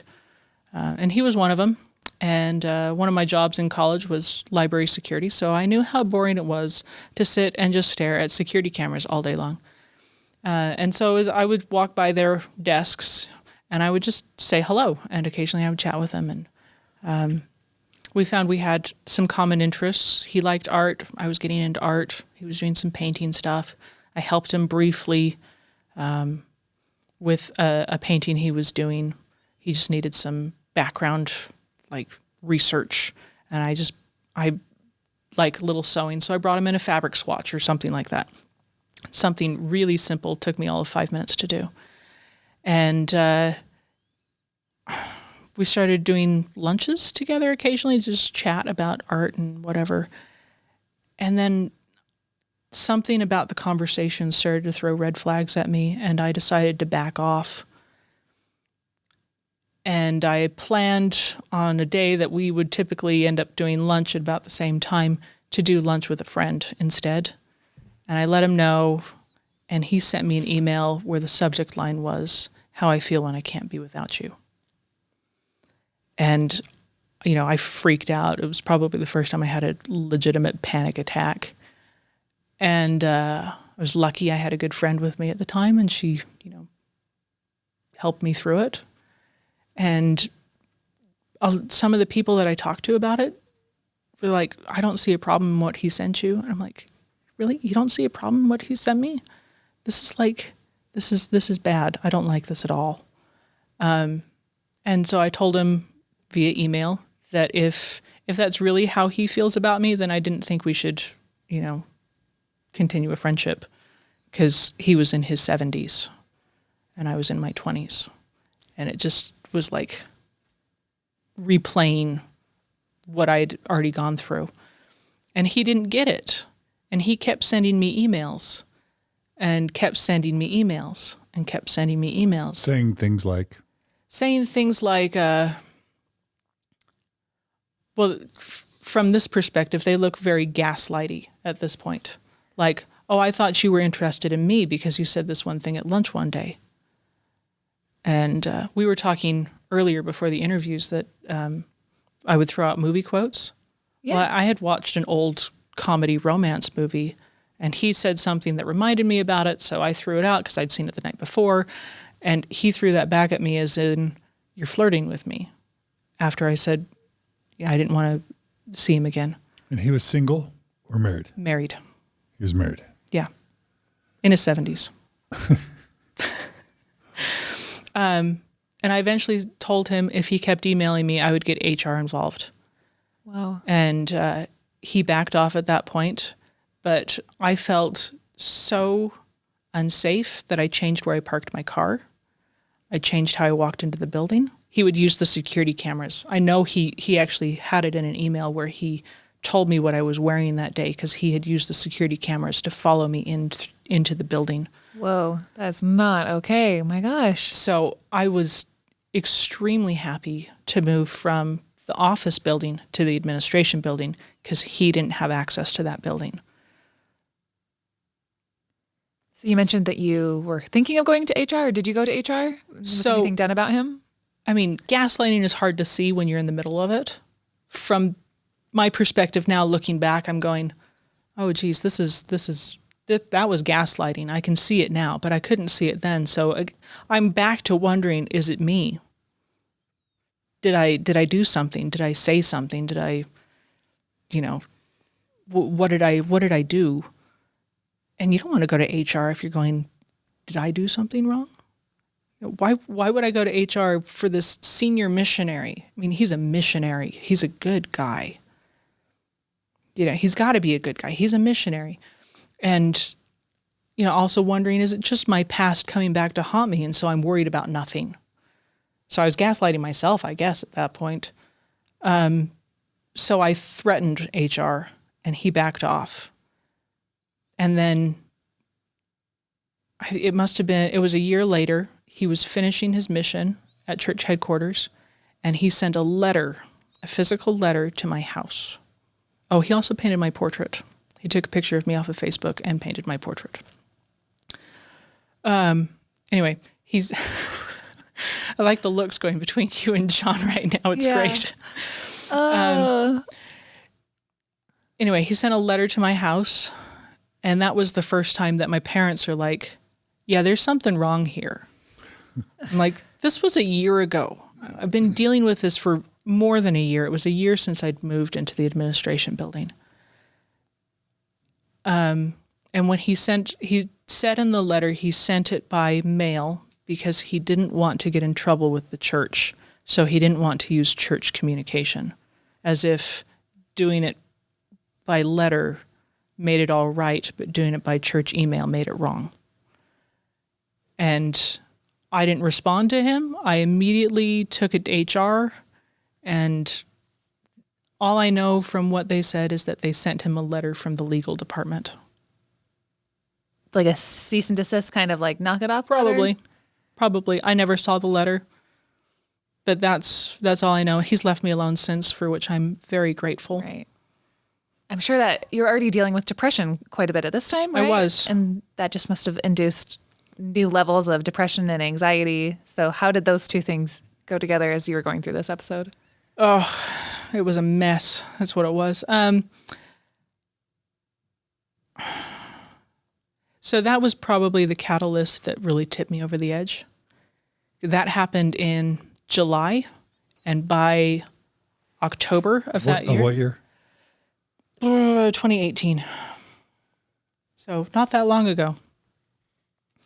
So, I mean, it's probably worth mentioning that you worked for several different general authorities between 2014 and 2020. Yes. And in fact, I wrote it down so I wouldn't miss any of them. Yeah. I worked for Elder Brent Nilsson and Elder Per Malm. Elder Malm has since passed away of brain tumor. So kind of a sad story there. Elder Satati and Elder Ringwood, and I worked with them the longest out of anybody I worked for church employment ever. I was with them for 2 years. And then I worked for Elder Keach. He died, so I started with him in July, and he died in January, so I only got 7 months with him. And that's a big deal to have your general authority die, right? It was, and I think it was poorly managed by the quorum office, but we can get into that afterwards if you want. And then because he died in January, but we don't get assignments until July, or we don't have assignment changes until July, I was kind of this full-time temporary where they could just slot me in wherever they needed me. And so I worked with a whole bunch of different people during that time. And that was hard because most of the time, if a secretary knows she's going to be leaving for a week or whatever, she tries to get ahead. So I sat down and I would have nothing to do but phone calls and calendars, which was, not fun. I don't recommend it. And then I worked for Elder Hamilton and Elder Corbridge, and I was working for them when this experience with this senior missionary happened. And you called him at the beginning, you called him these creepy men. Did I? You did. I would never. Doesn't sound like me. I had to laugh a little at that because I did do a little bit of therapy in there. It stopped just before Elder Keach died, but the problems with the senior missionary started before that. And we referred to him occasionally in my therapy sessions as Mr. Creepy because he really did creep me out. Aw. So I had to laugh when you called him these creepy men. I'm like, yep, that's the right word for what happened. This is good. So yeah, I was working for Elder Keach. He died. Full-time permanent temp secretary, something position. I'm not sure what to even call that. I don't think the quorum office even knew what to call me at that point. And then I was working with Elder Hamilton and Elder Corbridge that fall in 2018. And so we had this problem with the senior missionary, and then by October, I was not in a good place. What about that not good place? Is that what we were kind of, before John asked that question, when I was kind of talking about these two things kind of coinciding with your depression and reaching out to HR and them kind of mishandling you, or what did they prescribe for you, and what was the action taken after that? So for this senior missionary, because he'd finished his mission, the only thing they did was send him that letter. For me, they just told me that they'd take care of it. And that was the last I heard from them. And that was the point when I just kind of went downhill pretty quickly. And I had some real soul-searching nights and decided that my best reason for living was so that I wouldn't cause pain to somebody else by not living. Oh, so you had some intense like suicidal ideation. That's really sad.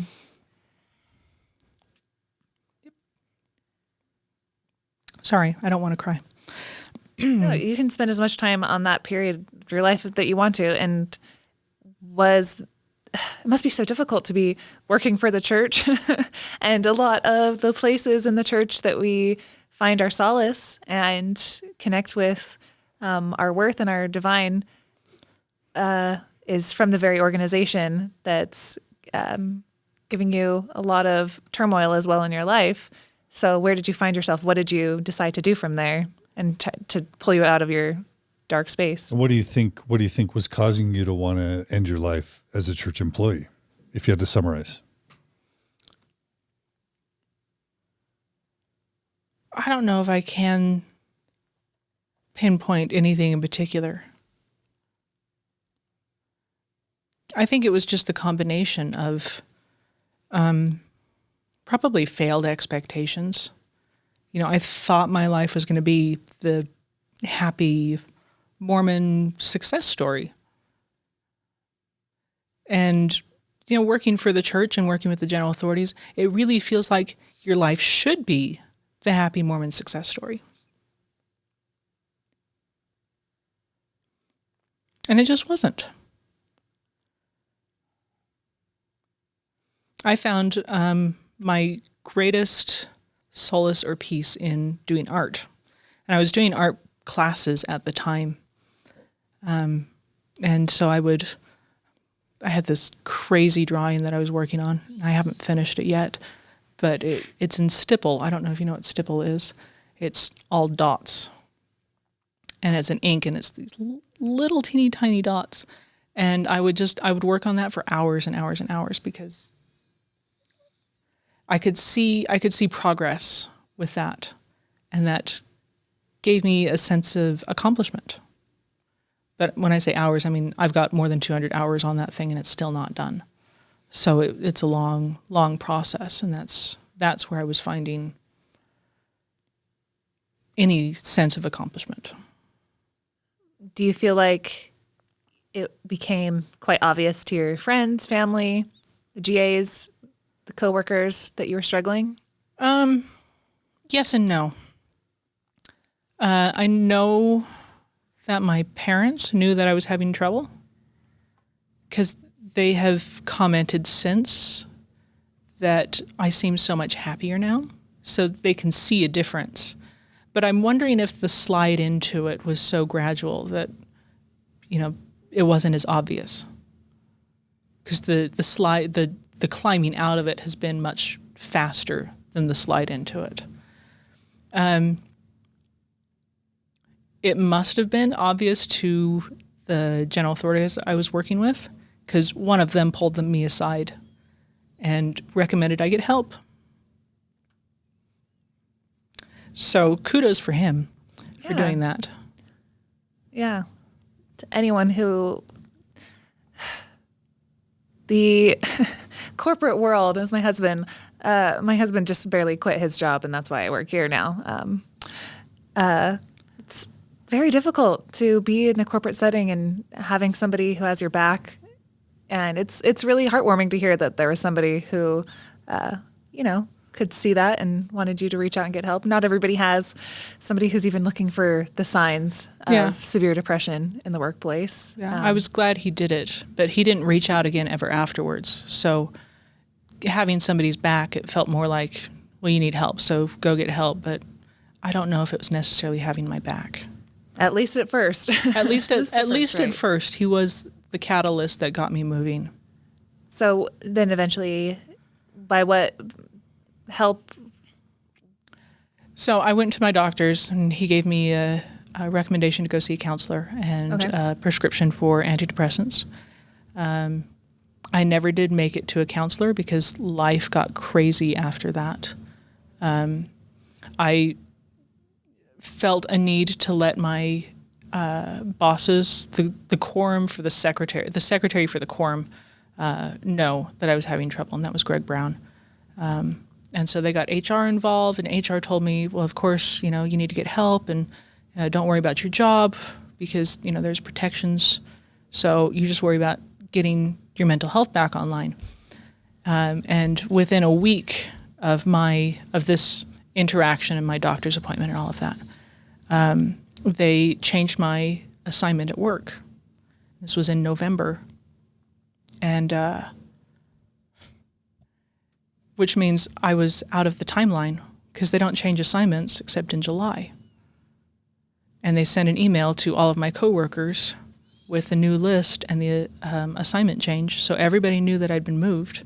And then I had everybody asking me what was going on, and I had a new position, and I had a new boss. And a brand new hire filled the role that I had been in. So they know something's up because you're not going to replace a seasoned person working with two general authorities with a brand new hire unless something's going on. So it was kind of a shaming or embarrassing how they handled it. It was terribly embarrassing. And for the most part, I just said, I'm fine. There's no problems. They're just changing assignments. I brushed it off because I felt terribly ashamed over what was going on. So that kind of made it worse, maybe. Oh, yeah. But I had already decided that I didn't see a reason why my relieving my suffering by killing myself should cause my family pain.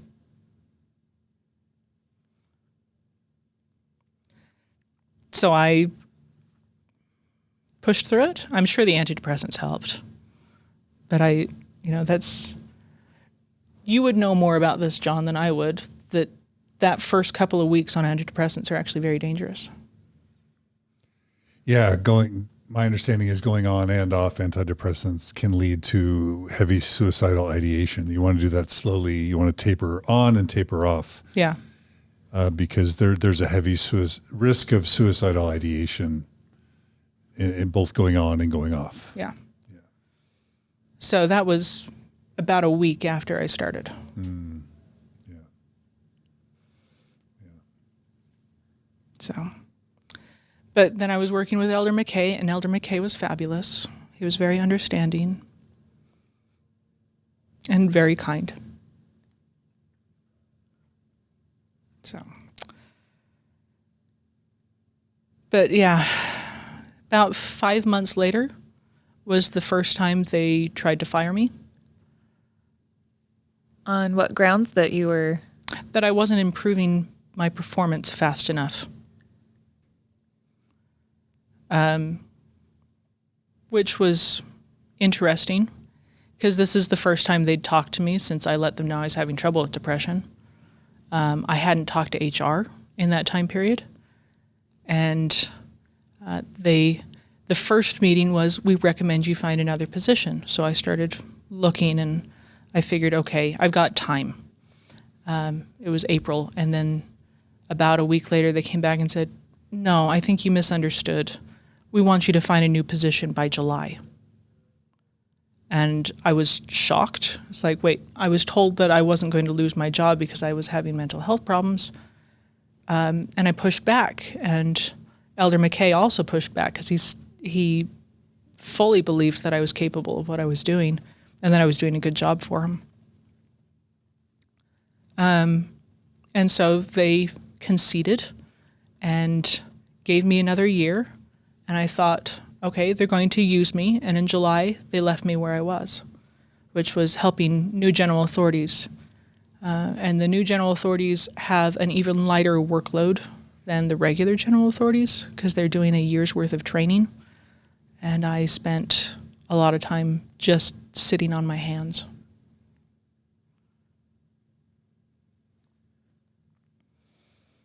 For a year. For a year. For a year. For a year. So there's a lot of things in your outline about all of the breakdown of kind of being pushed out. What other parts do you think are the most? Yeah, you said there was a first time they tried to the first fire time, you. yeah. That means there must have been a second. Yeah, so the second time, I kind of knew it was coming because they hadn't used me. And, you don't improve if the conditions that are causing the problems don't improve. Yeah. So the church could claim that they did reasonable accommodation as required under law by having moved me. They claimed they moved me over to this position of less responsibility out of compassion to help me recover, but it actually made things worse. And because they didn't reassign me to a place that would, need me and had social interaction, and because it's also a very little isolated corner. You're sitting by yourself, basically in an empty hall with a door between you and the whole rest of the world. There was nothing going on. So I kind of knew it was coming, and it was hard to hear them say, find a job by July 31st. And they had me sign a form or a paper to the effect that I knew that I would not have a job after the month of July. And that was in January of 2020. Okay. So a few months before COVID started to really get heating up there. Mm-hmm. And they had reassured you that your mental health wouldn't be held against you, like you said, very early on. Yeah. And that you would be safe. And so it must have been weird or devastating to see that they ended up, their assurances and their promises ended up maybe not being true. Yeah, that HR manager told me that they would not and they could not fire me for mental health problems. I did not like where they put me. That assignment to help the new general authorities, because it is so light, they often fill with just temporary secretaries. So that you can basically put somebody in there who knows how to answer a phone and work in a Word document, and you're fine. I mean, it is the bare minimum. It's a great place to train somebody who doesn't know anything about working with the general authorities. And the ironic thing is when they did fire me that January, I was unofficially training somebody. The church needs real help with training new employees anyways. Her trainer was another GA secretary who was on another floor in a different wing of the building, working with somebody that she had never worked with before. And I was right next to her. And so instead of, having her go through the building and up a flight of stairs to show her trainer something or to call her on the phone and say, I can't figure this out, I just jumped in and did it. And I trained her on how to be a GA secretary. And they fired me in the middle of that. I mean, that was just, it's ironic that they would say that I wasn't capable of doing it when I was training somebody else to do it at the same time. Yeah. So is there anything else that you want to say from that period of time until you had your exit interview and were actually let go, and what that process was like? Oh, it was COVID. Working from home was probably really good for me. I had some real health problems crop up in the middle of all of that. Ended up in the ER, which is great when you know you're not going to have a job after the next month. Just got to take your time. Oh, yeah. It was lovely. No, nothing in particular, I guess, unless you've got other questions. The way I've made sense of your story is you're kind of in this super duper turbo patriarchy church organization. From the start, you're egregiously underutilized as a woman, never given any chance for advancement, super bored for long, long periods of time. And then even as you advance, it doesn't get any better. You're harassed by a missionary, and then one of your general authorities dies while you're assigned to him. Mm-hmm. And the mounting years of underutilization and frankly disrespect leads to, along with the death of your general authority and the harassment, leads to severe depression, where you're then promised you're going to be fine, you won't be fired for depression, but then they assign you to places where they make it even worse by making you feel humiliated and shamed, and everybody knows that there's something wrong, which just adds bricks to the depression and the underutilization and the shame and the depression.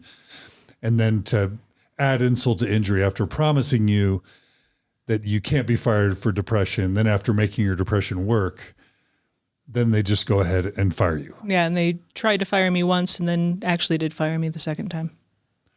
And this is, and again, it's tricky because somebody who's not looking at the church with rose-colored glasses would say, hey, it's an organization, and if you're not performing well, that they have to be able to get rid of people. And so even a church corporation should be able to get rid of underperforming employees. Mm-hmm. You can't expect them to just let everyone work forever. So on the one hand, you think that, but then the more idealistic side, I think, Carah, you might probably feel this way as well. It's like, hey, this is God's one true church. They should be treating people the best of all possible places. These leaders are supposed to be the most super inspired men. You were lucky enough to have one kind of notice that you were super depressed and suicidal, but just kind of the irony that in God's one true church with these super inspired leaders, you're wanting to end your life, and they're making it worse by trying to fire you and making you more depressed versus less. I mean, those are some of the things that are sticking out for me. Yeah, that's a really good summary of what happened, I think. So if you can look back at your time, you said in the beginning of your outline that you kind of just wanted to raise a voice of dissent for how things are done within the church. Do you want to speak to what changes that you would hope could be made for women or for people in your position in general who struggle with mental health issues? I would love if there was a way for them to make the legal requirement of reasonable accommodation include the person that they're trying to accommodate. Good. Yeah. I think that either the person or at least the person ought to be involved. But if not, probably their doctor or a counselor, and have it be a conversation instead of, we're doing this, out of compassion. Here's our compassionate move, and it's going to help you. And because you can't know what's going to be compassionate unless you know what the problem really is. And they didn't do that. And they never really did that. And on top of that, it sounds like you weren't even compensated very well. That you were, it says on your outline that you looked it up later and you were paid $20,000 less than the national average for the first year new hire. For executive administrative assistants or whatever. Yeah, and that was the national average. So, the national average for first year executive assistant was $20,000 more per year than I was getting by the time I was fired. Like, that's pretty outrageous alone, like a standalone kind of bullet point. Yeah. That's really kind of egregious. Again, what John was talking about, like, I don't expect the church to be perfect by any stretch of the imagination, but I would expect them to try to be in league with the best standards and practices, So it sounds like between your depression and the being forced out of your employment here, you must have been struggling with how the sausage is being made within the church, how the cogs in the machine are actually kind of being manipulated by the people running the machine. How did your faith and testimony of the general authorities, how did that interplay? So when I was in the worst part of the depression, I spent a lot of nights just praying for, give me hope, give me something, send someone. I just wanted to know, maybe I was in a place where I couldn't receive inspiration or revelation. I didn't know. I didn't know why I wasn't.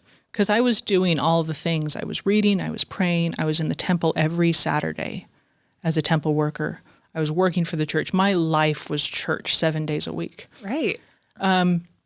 And so I just wanted someone. I wanted a message from someone, somewhere.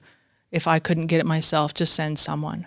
And it never happened. Nobody came. So it went from, okay, let me know that I'm, somebody's there, to let me know that you're there. And there was a really hard night where I spent hours crying. I did not want to cry. Just wanting to know that God even existed, and I didn't get any answer.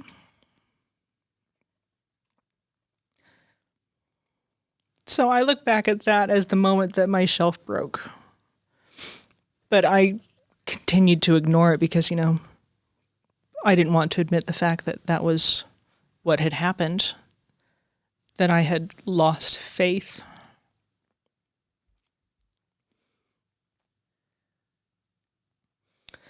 And COVID was probably a very good thing for me because it let me step away and re-examine. And I've got one sister who is also not an active member, and we had some really good conversations.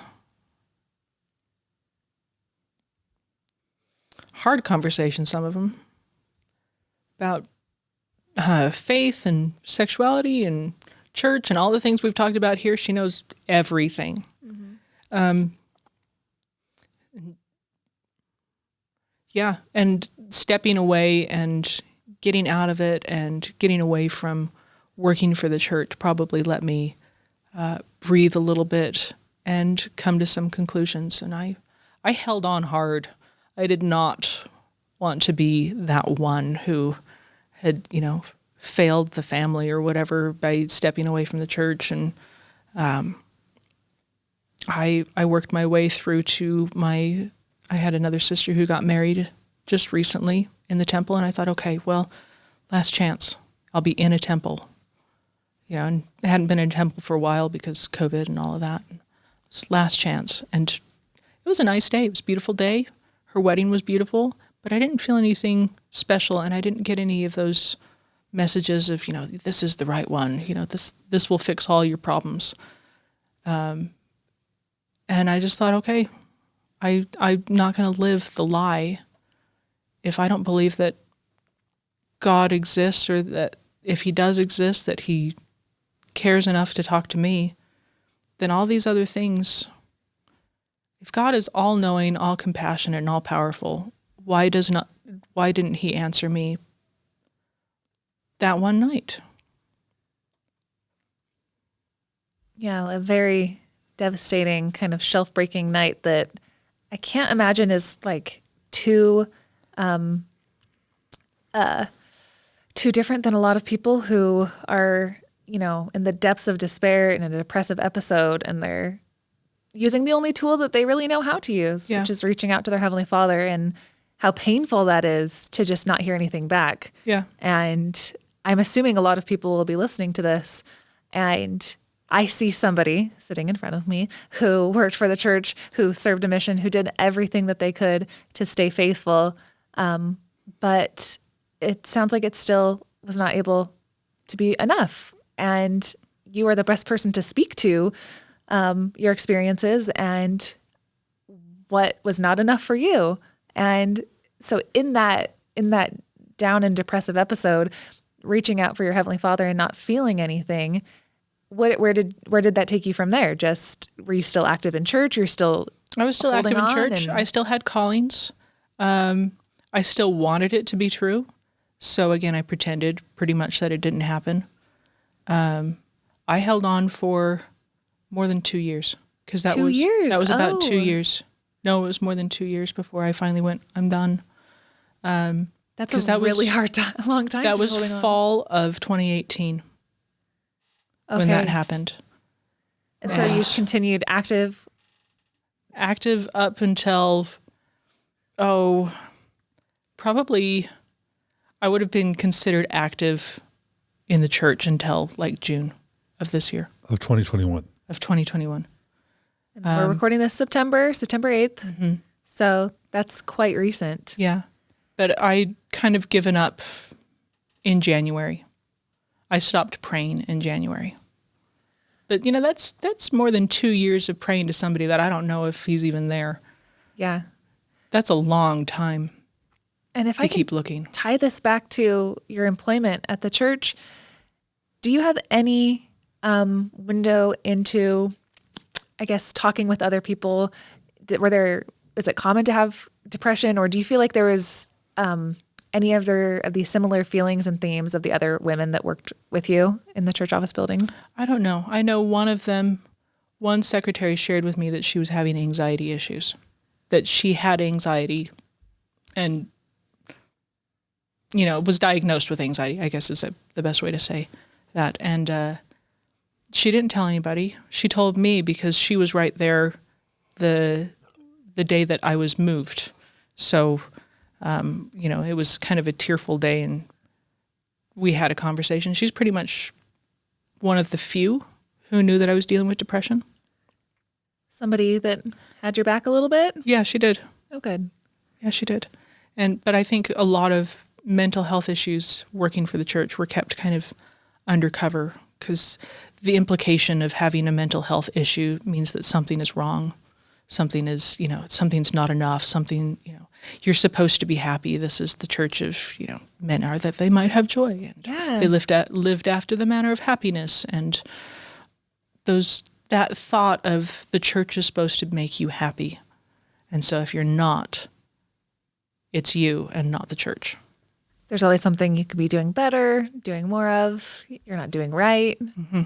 Yeah. And we all know that so many of these issues that are surrounded with shame they grow in the dark when you're not able to express yourself and not actually able to speak freely. But just because you work for the organization that also gives you your spirituality to kind of own it, you're not able to actually speak out about what is not working for you spiritually. Yeah. Which is, I was thinking to like Kelly Trust's interview about like the BYU athletic department, just the way that the church kind of gets involved in so many other areas. Because I think spirituality is beautiful, right? Mm-hmm. And then when it gets, co-opted by a religion, and now to be able to play sports for the church, you have to live up to the spiritual, religious standard. To be able to keep your employment, you have to perform in a certain way. And even though I'm not Mormon anymore, I don't know about you, but like the God that I worshiped in Mormonism hated that kind of performative stuff. Like the God that in Mormonism, the Christ that I worshiped, he wanted as many people to be open and honest and bear one another's burdens. But when you're put in this environment in the church where that's looked down upon, it sounds like it's difficult to make sense of it, I guess, is all I'm trying to say. Yeah, that teaching of ministering to the one, we heard a lot about ministering to the one, and the general authorities taught that at state conferences, but I never felt it reach me. So especially at work, there's definitely some things that they could do as a corporation, as a business, to make it a healthier place to be mentally. Yeah, I think that's kind of a great summary of that different section. Because they are a corporation at the end of the day. They are. And to, the way capitalism works, you kind of going after the one is not really advantageous to like the bottom line or whatever. So, so your faith kind of fell apart over a 2-year period, basically? My faith fell apart gradually. Gradually? Yeah, and it started with the idea that maybe God isn't there. And, if Christ is the cornerstone of our religion, if you lose that cornerstone, the whole building is eventually going to come tumbling down. It just is inevitable. Because if you're not sure if God exists, then you're not sure if Joseph Smith is a prophet, which means that you're not sure if the Book of Mormon is true, which means that, and everything it's just a domino effect. So I held on till January of this year praying. And then I held on through to my sister's wedding, thinking, okay, last chance. And a couple weeks after that, I found the CES letter. So I hadn't even read anything like that until after I had decided I was done. Okay. And I read the CES letter. I'm like, okay, there is no way I am doing anything about this again. And that was the day I stopped wearing my garments. When you mentioned that if you can't, feel God or believe in Christ, that it all kind of comes tumbling down, were you trying to hold on to your testimony of Joseph Smith that you preached on your mission and all of the spiritual experiences and testimonies that you bore in Palmyra? Before the CS letter, did you have like any grasping onto anything of Joseph Smith still, or no? I was just kind of floating. I mean, like I said, if you're not sure if God exists, then nothing else really stands. But I wasn't. Your mind could have said, "Well, I had those spiritual experiences on my mission, so I may not be feeling God now, but I know I felt them then." That is how I held on through all of my depression. Really? Yeah, because if you can't feel the Spirit because you're depressed, then you have to rely on something else that you felt before. So at the moment, all I was feeling was how terrible everything was. So I had to look backward. And I reread things that I'd written, because I've always kept a journal. And I worked really hard on relying on spiritual experiences from my childhood and my youth and through my mission. Right. And that was the only thing that kept me going as long as it did.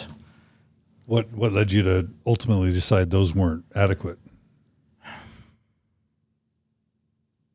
Well, I didn't understand how you could feel things like that and not have it be true. Like I didn't know the theory of like a confirmation bias. So I didn't know what to do with those experiences, but I knew that God wasn't answering me now.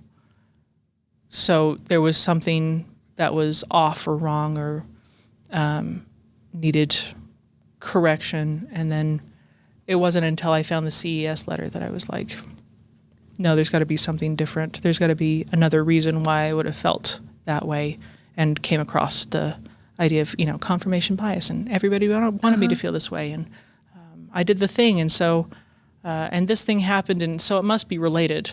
And it, doesn't necessarily have to be that way. Yeah. And I think that's interesting that you said that you kind of already made peace with it not being true or whatever words you would use before you found the CS letter. And I want to ask you about that in a second. But you mentioned in your outline about how you had a problem understanding that God was real, because if he is not able to speak to you and is hindered by something as your depression. Oh, So Do you wanna speak to that? somebody told me that if you're dealing with depression, that you have trouble feeling or understanding the Holy Ghost. And later, as I was thinking about it, I thought, God is supposed to be all-powerful. So why would something as human or mortal as depression be powerful enough to stop God from speaking to me? And it was recognizing the lie behind that method of getting people to hold on through depression, that should have no real force as a reason why God couldn't reach you. Depression should not stop God. Right. If he knows, if he made your brain, if he knows what trials you're going to go through, if a trial that he knows is going to be as big as depression throughout your life, Yeah.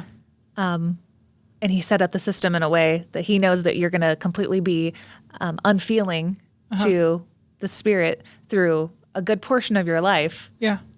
you're trying to say, like, what does that say about God and who I'm worshiping here? Yeah. If he made it so that he wouldn't be able to reach that person either. No, God should be powerful enough to reach through those feelings and still make you feel like there's a reason to live. Yeah. Yeah. Especially a reason to live. That's as dark and sad as that is the reality that a lot of people deal with on this earth, that life is difficult. And if people can find happiness and joy through their spiritual experiences, whether it's the Mormon God or any other God, life is hard, and it's good to reach out and find something that keeps you going. But if that thing just further adds to your confusion and your depression, like you're saying, like, what else do I need to be doing? What else is my fault? Where am I not measuring up? Yeah, and that is exactly what I was doing. Is I wasn't reading enough. I wasn't praying enough. Maybe I needed something different at church. They kept me on a piano bench for most of my life in church, so I sat alone playing the piano. And I requested from my last bishop to have a teaching calling, because I thought, okay, teaching, I'll be back into the whole mindset of finding information and bearing testimony and being more actively participating. And he put me back on a piano bench. Really? Yeah. Oh, that's not being led by the Spirit. So getting into the CES letter, I'm just curious to know, what were your biggest OMG moments from that, especially being so involved with church history in Palmyra, and what were the standout things to you that made you say, I can't believe I never knew this? Yeah, I am still coming to terms with changing my viewpoint on Joseph Smith. Because the viewpoint I had on him as a missionary and through most of my life has been that he is just this wonderful person, loving, caring. He was a victim of circumstance. He was, persecuted and humble and, lamb to the slaughter. The whole normal. This is the viewpoint of the normal all Mormon. Persecution. Yeah, and to find out that. No, he was a treasure digger, and he really was a treasure digger, not just a shovel. He had child wives, and I don't care how the church puts it, a 14-year-old is still a child. And saying it's a few months shy of 15 is just, even a 15-year-old is a child. I don't care how they phrase that. That's just wrong. Changes to the Book of Mormon, but really, the thing about Joseph Smith is the one that's like, that one, if there was anything left of my shelf, that one broke my shelf. About the treasure digging? 14-year-old. Oh, sorry, the polygamy. The polygamy. That one was the one that was like, there is no way. Right. So if anyone is unfamiliar with the CES letter and they don't know what we're talking about, the CES letter is a document, a collection of criticisms of the church that's collected by Jeremy Reynolds. And it's kind of an all-encompassing one-stop shop for a lot of the problems in the church that most of us were not taught in Sunday school, a lot of mind-blowing things. It's got some criticisms and critiques of that people have levied against the CS letter of its own, that it's not completely perfect, yes, but there are some really other, whenever we get people on Mormon stories and the CS letter is usually the place where they go, where it's the first time that they're reading a lot of these things for the first time. So is there any other things in the CS letter that that were shocking that you remember that particularly told you, this is not the church I thought it was? Most of it was shocking to me. Most of it changed my viewpoint on what the church was and how it did things. I have a couple prompts. So especially tying back to your mission service. So we want to talk about the first vision story and just kind of address that directly, the first vision story. Oh, okay. So I had actually run across the different versions of the first vision after my mission sometime. And I did some apologetics, mind-bending stuff to make it okay with myself. And I basically took several different versions of it and meshed it into one document, so it was still just one story in my mind. Even though they're like contradictory and it's...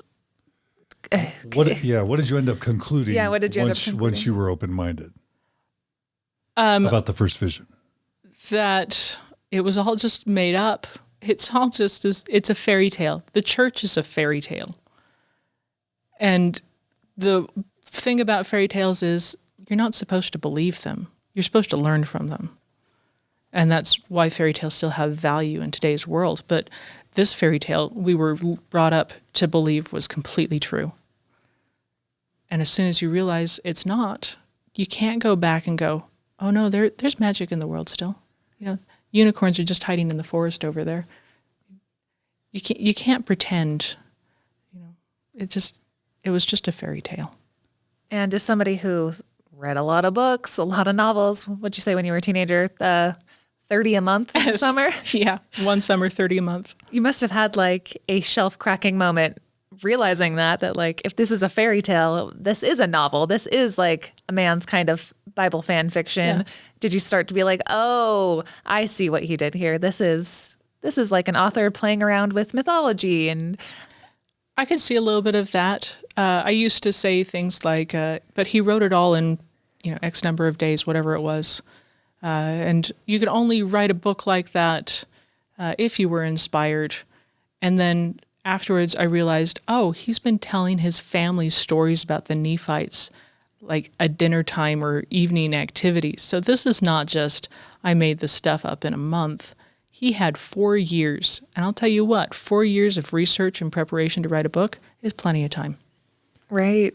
What about just kind of the historicity of the Book of Mormon, the anachronisms, anything you want to, because there are a bunch of people that haven't read the letter, don't know what we're talking about. Anything you want to say about Book of Mormon historicity and anachronism?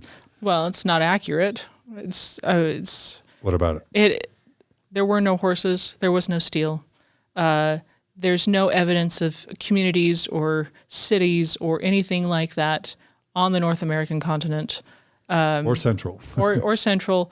That fit the time period of the Book of Mormon. It just, the history, the science, that nothing is supporting it. You just can't, it's still part of the fairy tale. DNA. Yeah. DNA.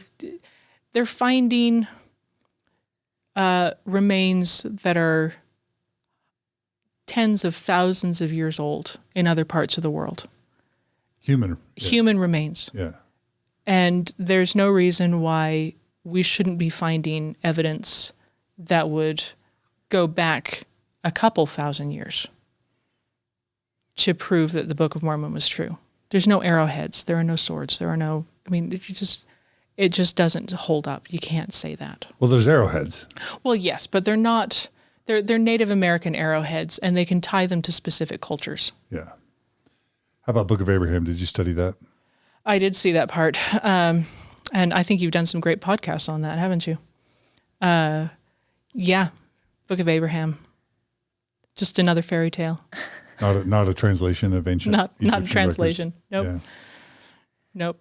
I'm not an expert, so refer him to the podcast that you did with the experts. And I have to ask about the Book of Mormon translation, Stone in the Hat. Did it turn out that Joseph Smith produced the book in the way you had been taught to tell everybody else and to testify to everybody else how it happened? What was the difference between the two? The difference between the two, Joseph Smith was supposed to have had the plates. He didn't. He had a stone in a hat. I'm pretty sure that Oliver Cowdery probably put in a lot of good help on getting things, moving and getting the story to flow and because he had connections with what was his name? Who did the other book? That's something Ethan Smith, Hebrews. View of the Hebrews. View of the Ethan Hebrews. Smith, yeah. Yeah, it's too similar. I've looked at a couple of excerpts, and I don't want to get too much into it. I don't want this to become my. I appreciate that it's become your guys' lives to help people this way, but I don't think I can handle it. So I don't want to make that my focus in life. Right. So the CS letter was kind of a nail in the coffin experience. And you said you already took off your garments before that. Nope, that was the last straw. That was the last straw. I tuned into church electronically one more time because they were changing my bishopric, and I was curious. And then I didn't go ever again. It's the last time I went. What was it like taking off your garments? A little weird. Why? For those who don't understand. Oh, well, garments. Got to go underwear shopping. Garments go to the knee. Garments go to the shoulder, like a cap sleeve. And, well, I was raised where you're supposed to wear your bra on top of your garments. Your garments are always touching your skin. It's part of my Orthodox Mormon upbringing. So going from all of that to, oh yeah, this is what regular real underwear feels like. It was weird, and I'm still not entirely comfortable with my body after feeling like I had to have it covered that much all the time.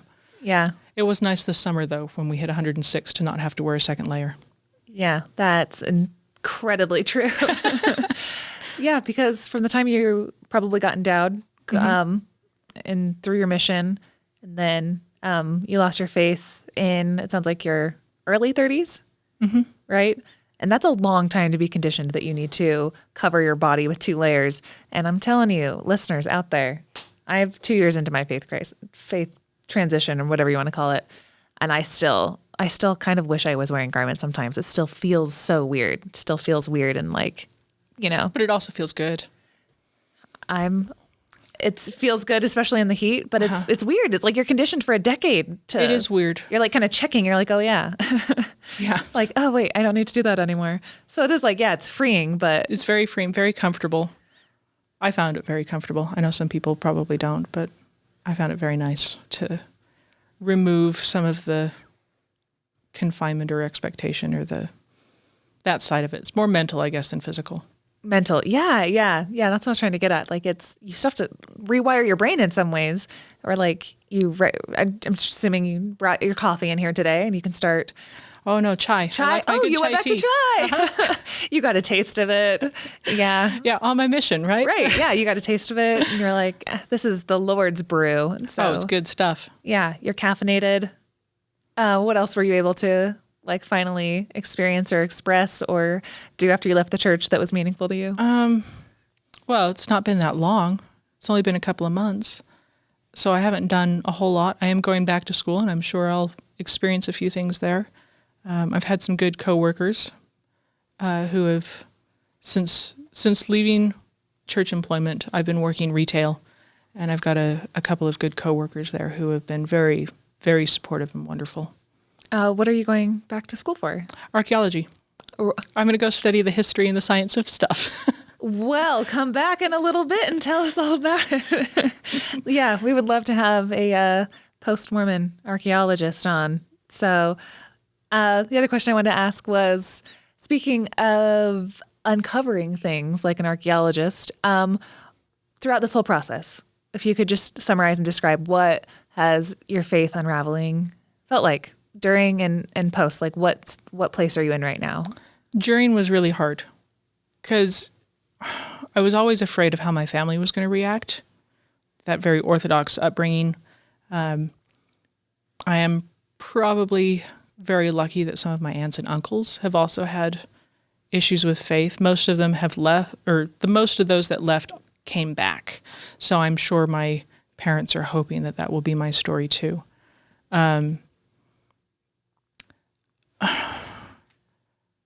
Yeah, so it was hard because I felt like I was letting people down. I still feel like I'm letting people down. I still have worries that I'm going to be ostracized from people that I care about. That was probably my biggest concern about coming and doing this podcast Yeah. was who was going to receive it poorly if and when they find out that I did it. Mission presidents, temple presidents. When I worked in the temple, I was an assistant coordinator, so I had it was a leadership role, so I had people that I was over. Just how many people will feel hurt that I've left. And that's probably been the biggest thing over the last couple of months. It's coming to terms with, I can't do this because I don't want them to feel hurt. Other than that, I feel pretty good about it. I mean, I have had 2 years to start to kind of get used to the idea that it's not right, it's not true. And that's, you said it's been 2 years for you, and you feel pretty comfortable about yours too, right? I am on camera and speaking out about it for a living. Sorry, Mom and Dad. And not that I ever really cared what my parents thought. Like, they're nice, but like disappointing my parents was never like a thing I should never do in my life. That wasn't that important to me. So speaking out and having the courage to speak out about the things I'm passionate about in this Mormon space isn't difficult, but it sounds like you have a lot of pressure to stay silent. So what inspired you and gave you the courage to come on today and to not stay silent anymore then? I wanted people to know how the church treated mental health as a corporation. I wanted them to know that so that if the church is willing, they can make the changes that they need to make to better help their employees. I also wanted any of my coworkers to know why, and to know that I'm there for them if they have similar issues. Even if it's a faith crisis, I'm there for them. If it's not a faith crisis, I'm there for them. If they need help, I haven't talked to hardly any of them for a year, but I'm still there for them. That's beautiful. That's Yeah. probably my biggest. I want them to know, I want the church to know that they need to make changes. And I can't do that from within anymore. So not that doing it from within made any difference the first time around, but at least this way it's more public and they might have a little more pressure. Yeah, we're always at Mormon Stories trying to like move the needle because I love Mormons. I swear I do. And sounds like the people that you worked with are generally good people, right? Yeah. You'd probably describe them that way. And you don't want people to suffer from mental health issues that are just exacerbated by their workplace. So to move the needle within the system that is Mormonism, to improve the lives of the people that the system serves. I think that's like a beautiful reason to put yourself out there and come on today. So thank you for that. And then I wanted to ask, you were obviously in quite the depressive episode at that time. There's, the saying that, wickedness never was happiness, and leaving the church, you might have small amounts of happiness, but it's not true happiness. How has your mental health improved since you've stepped away from the church? Greatly. I started improving as soon as I was no longer working for the church, which is funny because I was unemployed for 7 months. So to have my mental health improve while dealing with the stress and the stigma that's attached to being unemployed was unexpected. And losing your faith. And losing my faith. Like you're working for the church, super depressed. Then you become unemployed and lose your faith. And all of a sudden your joy increases. That's a weird signal. Yeah, it really was. And, I still lived it up until June of this year. Yeah. But even last year through the summer, I was improving. And then as soon as I let go of the last of it and decided it was all just a bunch of stories and I didn't need to try and live up to their expectations. And I have a feeling that drinking my teas probably also helped that, because there's some interesting science behind tea drinking and coffee and how that can actually help your mental health too. For some people, not for all, but for some. I haven't had to take my antidepressants in a couple of months. I'm happy. I actually thoroughly enjoy things now instead of feel like I'm pretending I'm enjoying things, which I did a lot of when I was dealing with the depression. You laugh because you're supposed to laugh, or you smile because you're supposed to smile. And you fit that role because you're supposed to fit that role.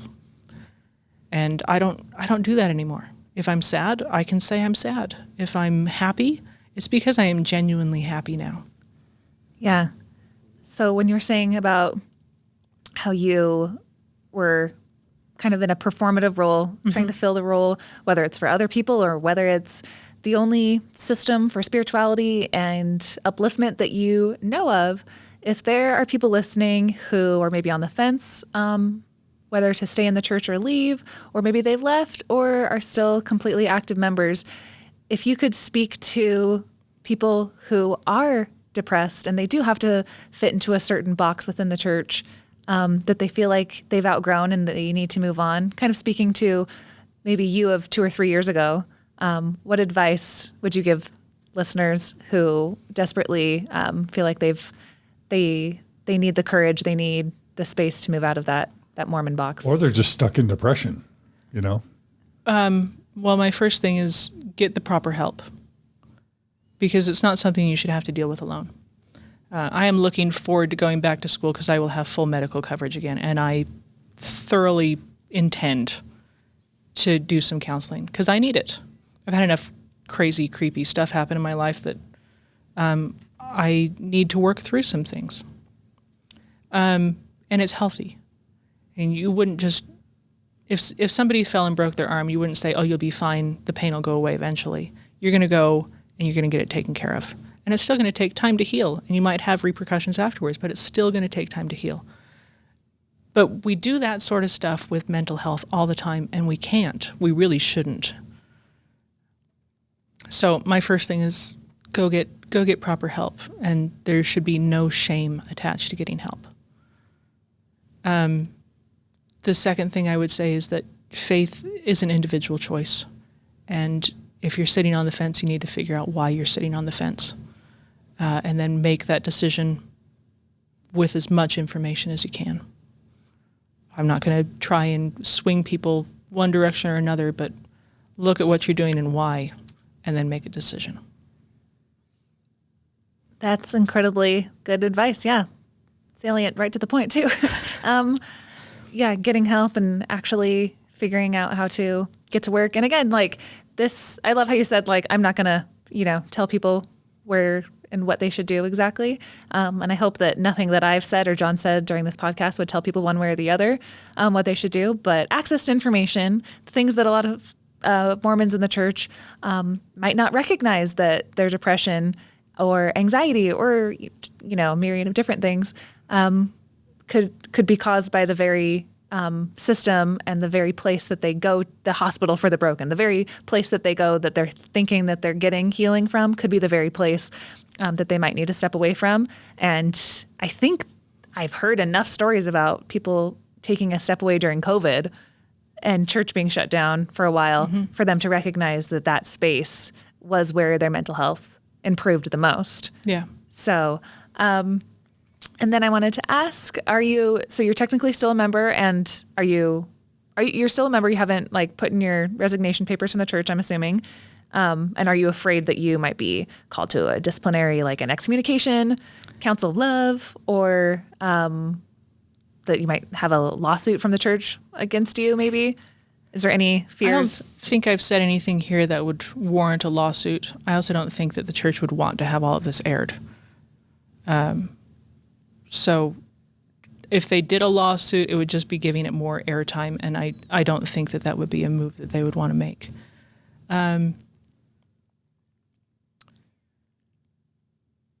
So technically right now I am still a member. I have put in my resignation because I don't want them to have any of that kind of power over me. I also don't want them to go looking for me in the future.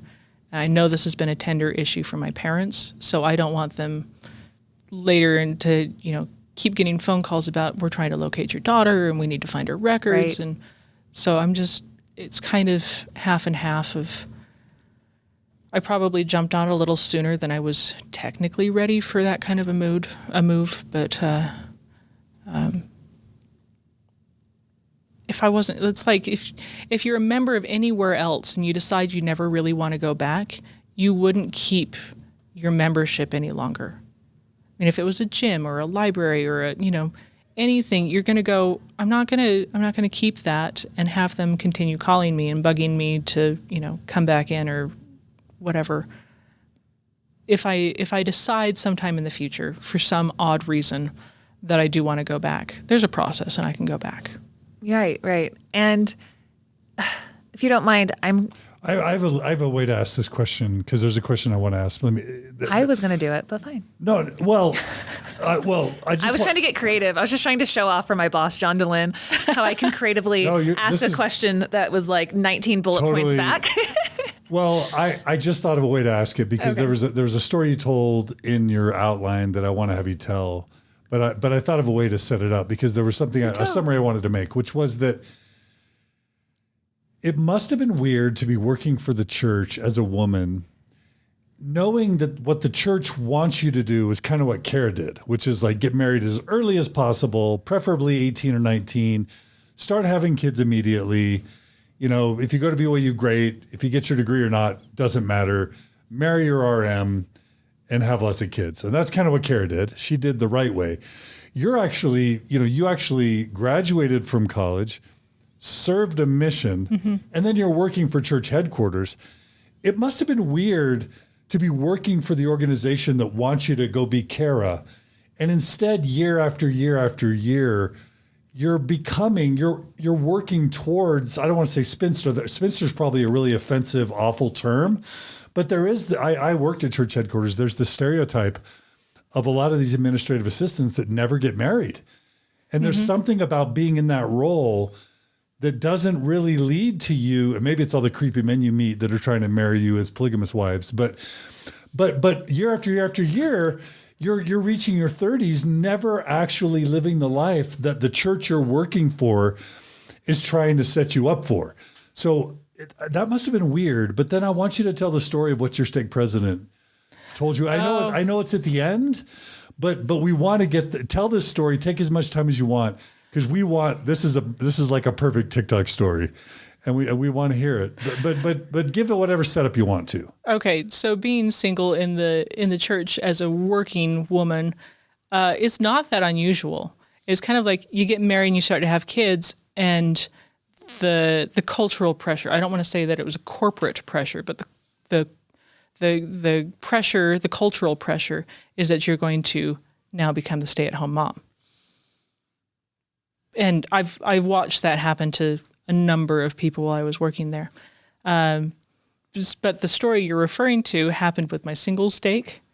And the stake president is a father of all daughters. So I thought, okay, he's going to get this feeling of being, alone and not being married and not being this Mormon ideal. And so I brought something up, and he told me that maybe the Lord was saving me for some guy's second chance. And I thought, I don't get a first chance. I get a second chance. It was just kind of this, that's nice. The Lord loves me enough that he's saving me, but it's only as some guy's second chance.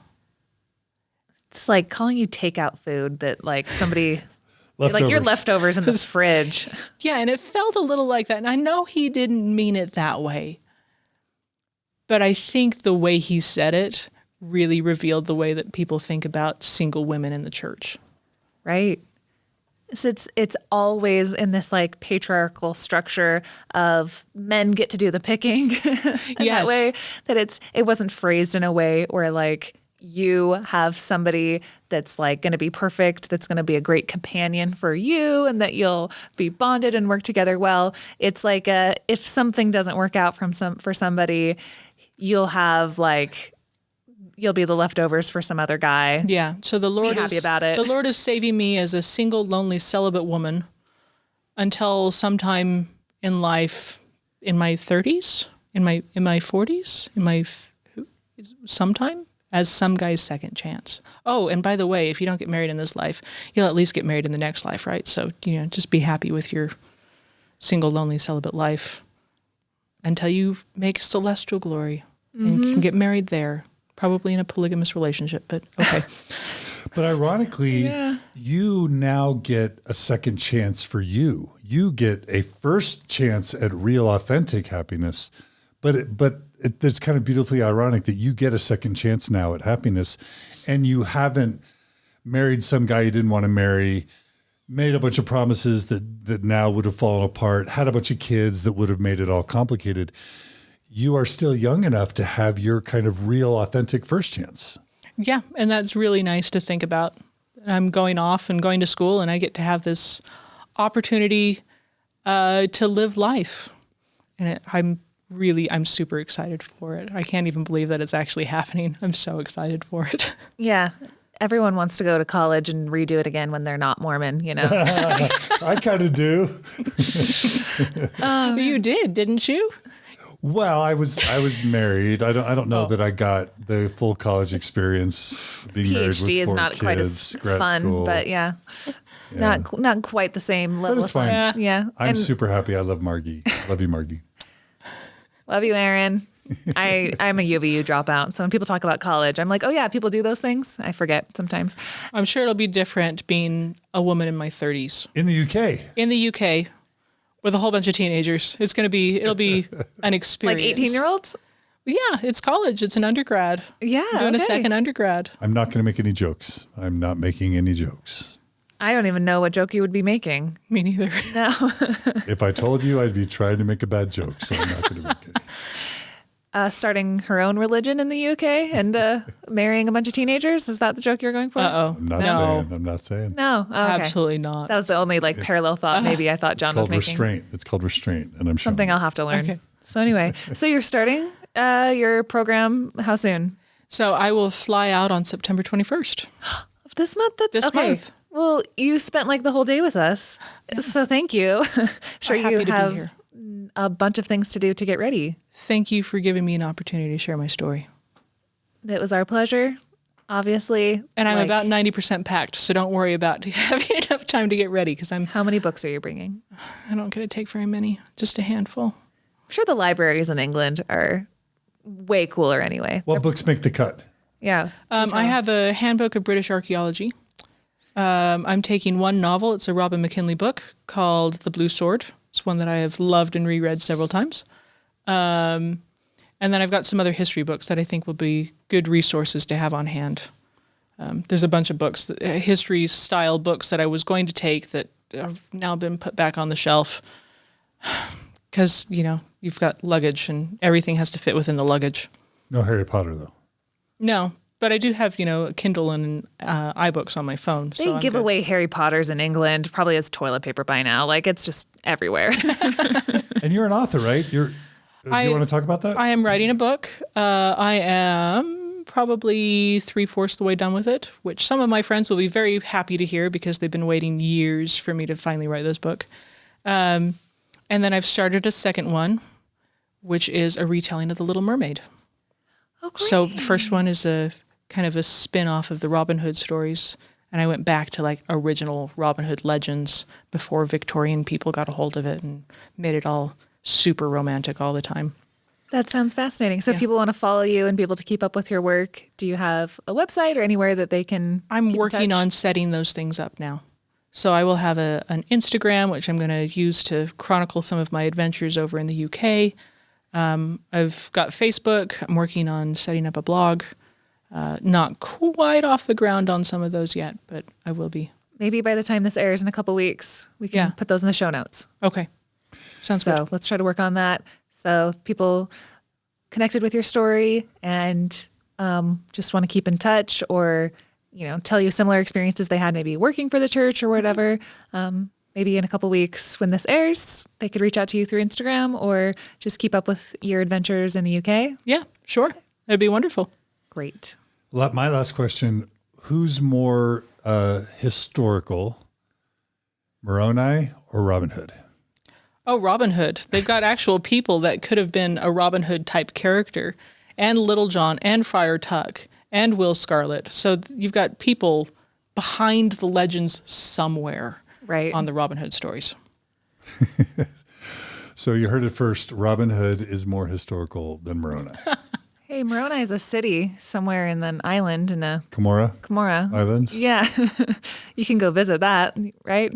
Sure. Maybe there is a Moroni behind those.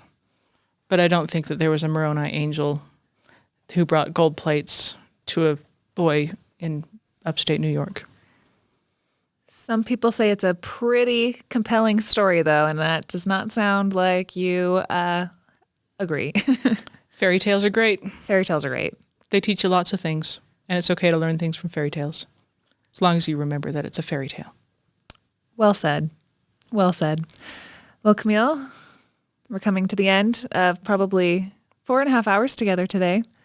And obviously, I am delighted that you spent the day with us and you're able to, go into so many amazing and fascinating details about everything you've been through and your vulnerability, especially around depression, has been really, so I'm just really thankful for that as well. Is there any other final words or parting thoughts that you would like to leave? Just glad that I was able to share my story. Thank you very much. Yeah, definitely honored. Thank you. Thank you. Thank you. Thank you. John, anything else you want to say? Well, yeah, I want to echo what Carah just said. Thank you so much, Camille, for reaching out to me it was right on the heels of Linda Clydes interview, which was really important and epic. And then when you reached out to me, I'm like, wow, this is an important moment. But I also thought, what amazing courage, because how many people have reached out to me as having worked at church headquarters or having served as bishop or stake president or in some high level job. And they're like, I'm afraid to ever speak up. I can't speak up. The job or the family ramifications or the risk of being sued are all too high. And you just said, I'm doing it. And in some ways you're more courageous than wealthy 50, 60-year-olds that reach out to me. So right on. So your level of courage is just really inspiring to me. Thank you for the trust of reaching out. And thank you for your courage of speaking out. And just like Linda and Mark Osland and others have inspired people, I know you're going to inspire people to at least get to a happier place. I mean, I'll just say one quick thing. We talk about someone's faith being determined by how much they learn or don't learn, how much of the spirit or the tingly feelings they feel or don't feel. What I learned today is, what if you sometimes just follow the joy? If you're super miserable as a Mormon, maybe that should mean something. And maybe that's not the Holy Ghost. Maybe that's not something you learned. Maybe that's not some memory of a feeling you had once. But like, if the church isn't making you happy right now, that should mean something, and follow that. And that's really something that I took away from today. But most of all, just thank you for your courage. Please stay in touch. And you're really inspiring. And I know this is gonna help a lot of people. Thank you, John. Thank you so much. Thank you very much. Yeah. And Carah. And well said. I just want to say, well said, John. Well said. I know that I was supposed to be driving this interview, and I always get like with Kelly Trust's interview where people are like, John spoke too much. Just so you guys know, I told John to talk whenever he wanted to. I'm still just getting used to this chair and this responsibility. So John is a fabulous interviewer, and I am grateful for all of his thoughts and perspectives and interjections and context that he adds. And yeah, and I'll just say, people overwhelmingly, well, first of all, I really love working with you, Carah. So thank you so much for working, helping make this job more fun, more interesting, helping the interviews. I mean, I talked to you a little bit, Camille, just about having a woman in the room and allowing her to be a part of this conversation. I don't know if that meant a lot to you, but it did. After all of my past experiences, and to have Carah lead this, I think is a brilliant move. Well, good job. No, yeah. Brilliant. I don't think so. But yeah, brilliant. I'll respect my guest and let you say your piece about it. That's how you feel. Well, I'm grateful that you're here, Carah, and the overwhelming majority of listeners and viewers are super glad you've been able to be a part of this so far. And I'll say, occasionally there are people that are super rude and super mean, including making comments about our respective participation, but also sometimes insulting you about your appearance. And I just think that's so super mean and vicious. And I just want to call out on my listeners and viewers, stop being jerks. I was going to use a different word, but mostly thanks for all the amazing people that provide such affirming, positive feedback to Carah and to me. And yeah, we may be learning a bit on how to tag team on these interviews, how for me to step back, how for her to step forward. This is not an easy role, especially when tens of thousands of people are nitpicking every little thing you do.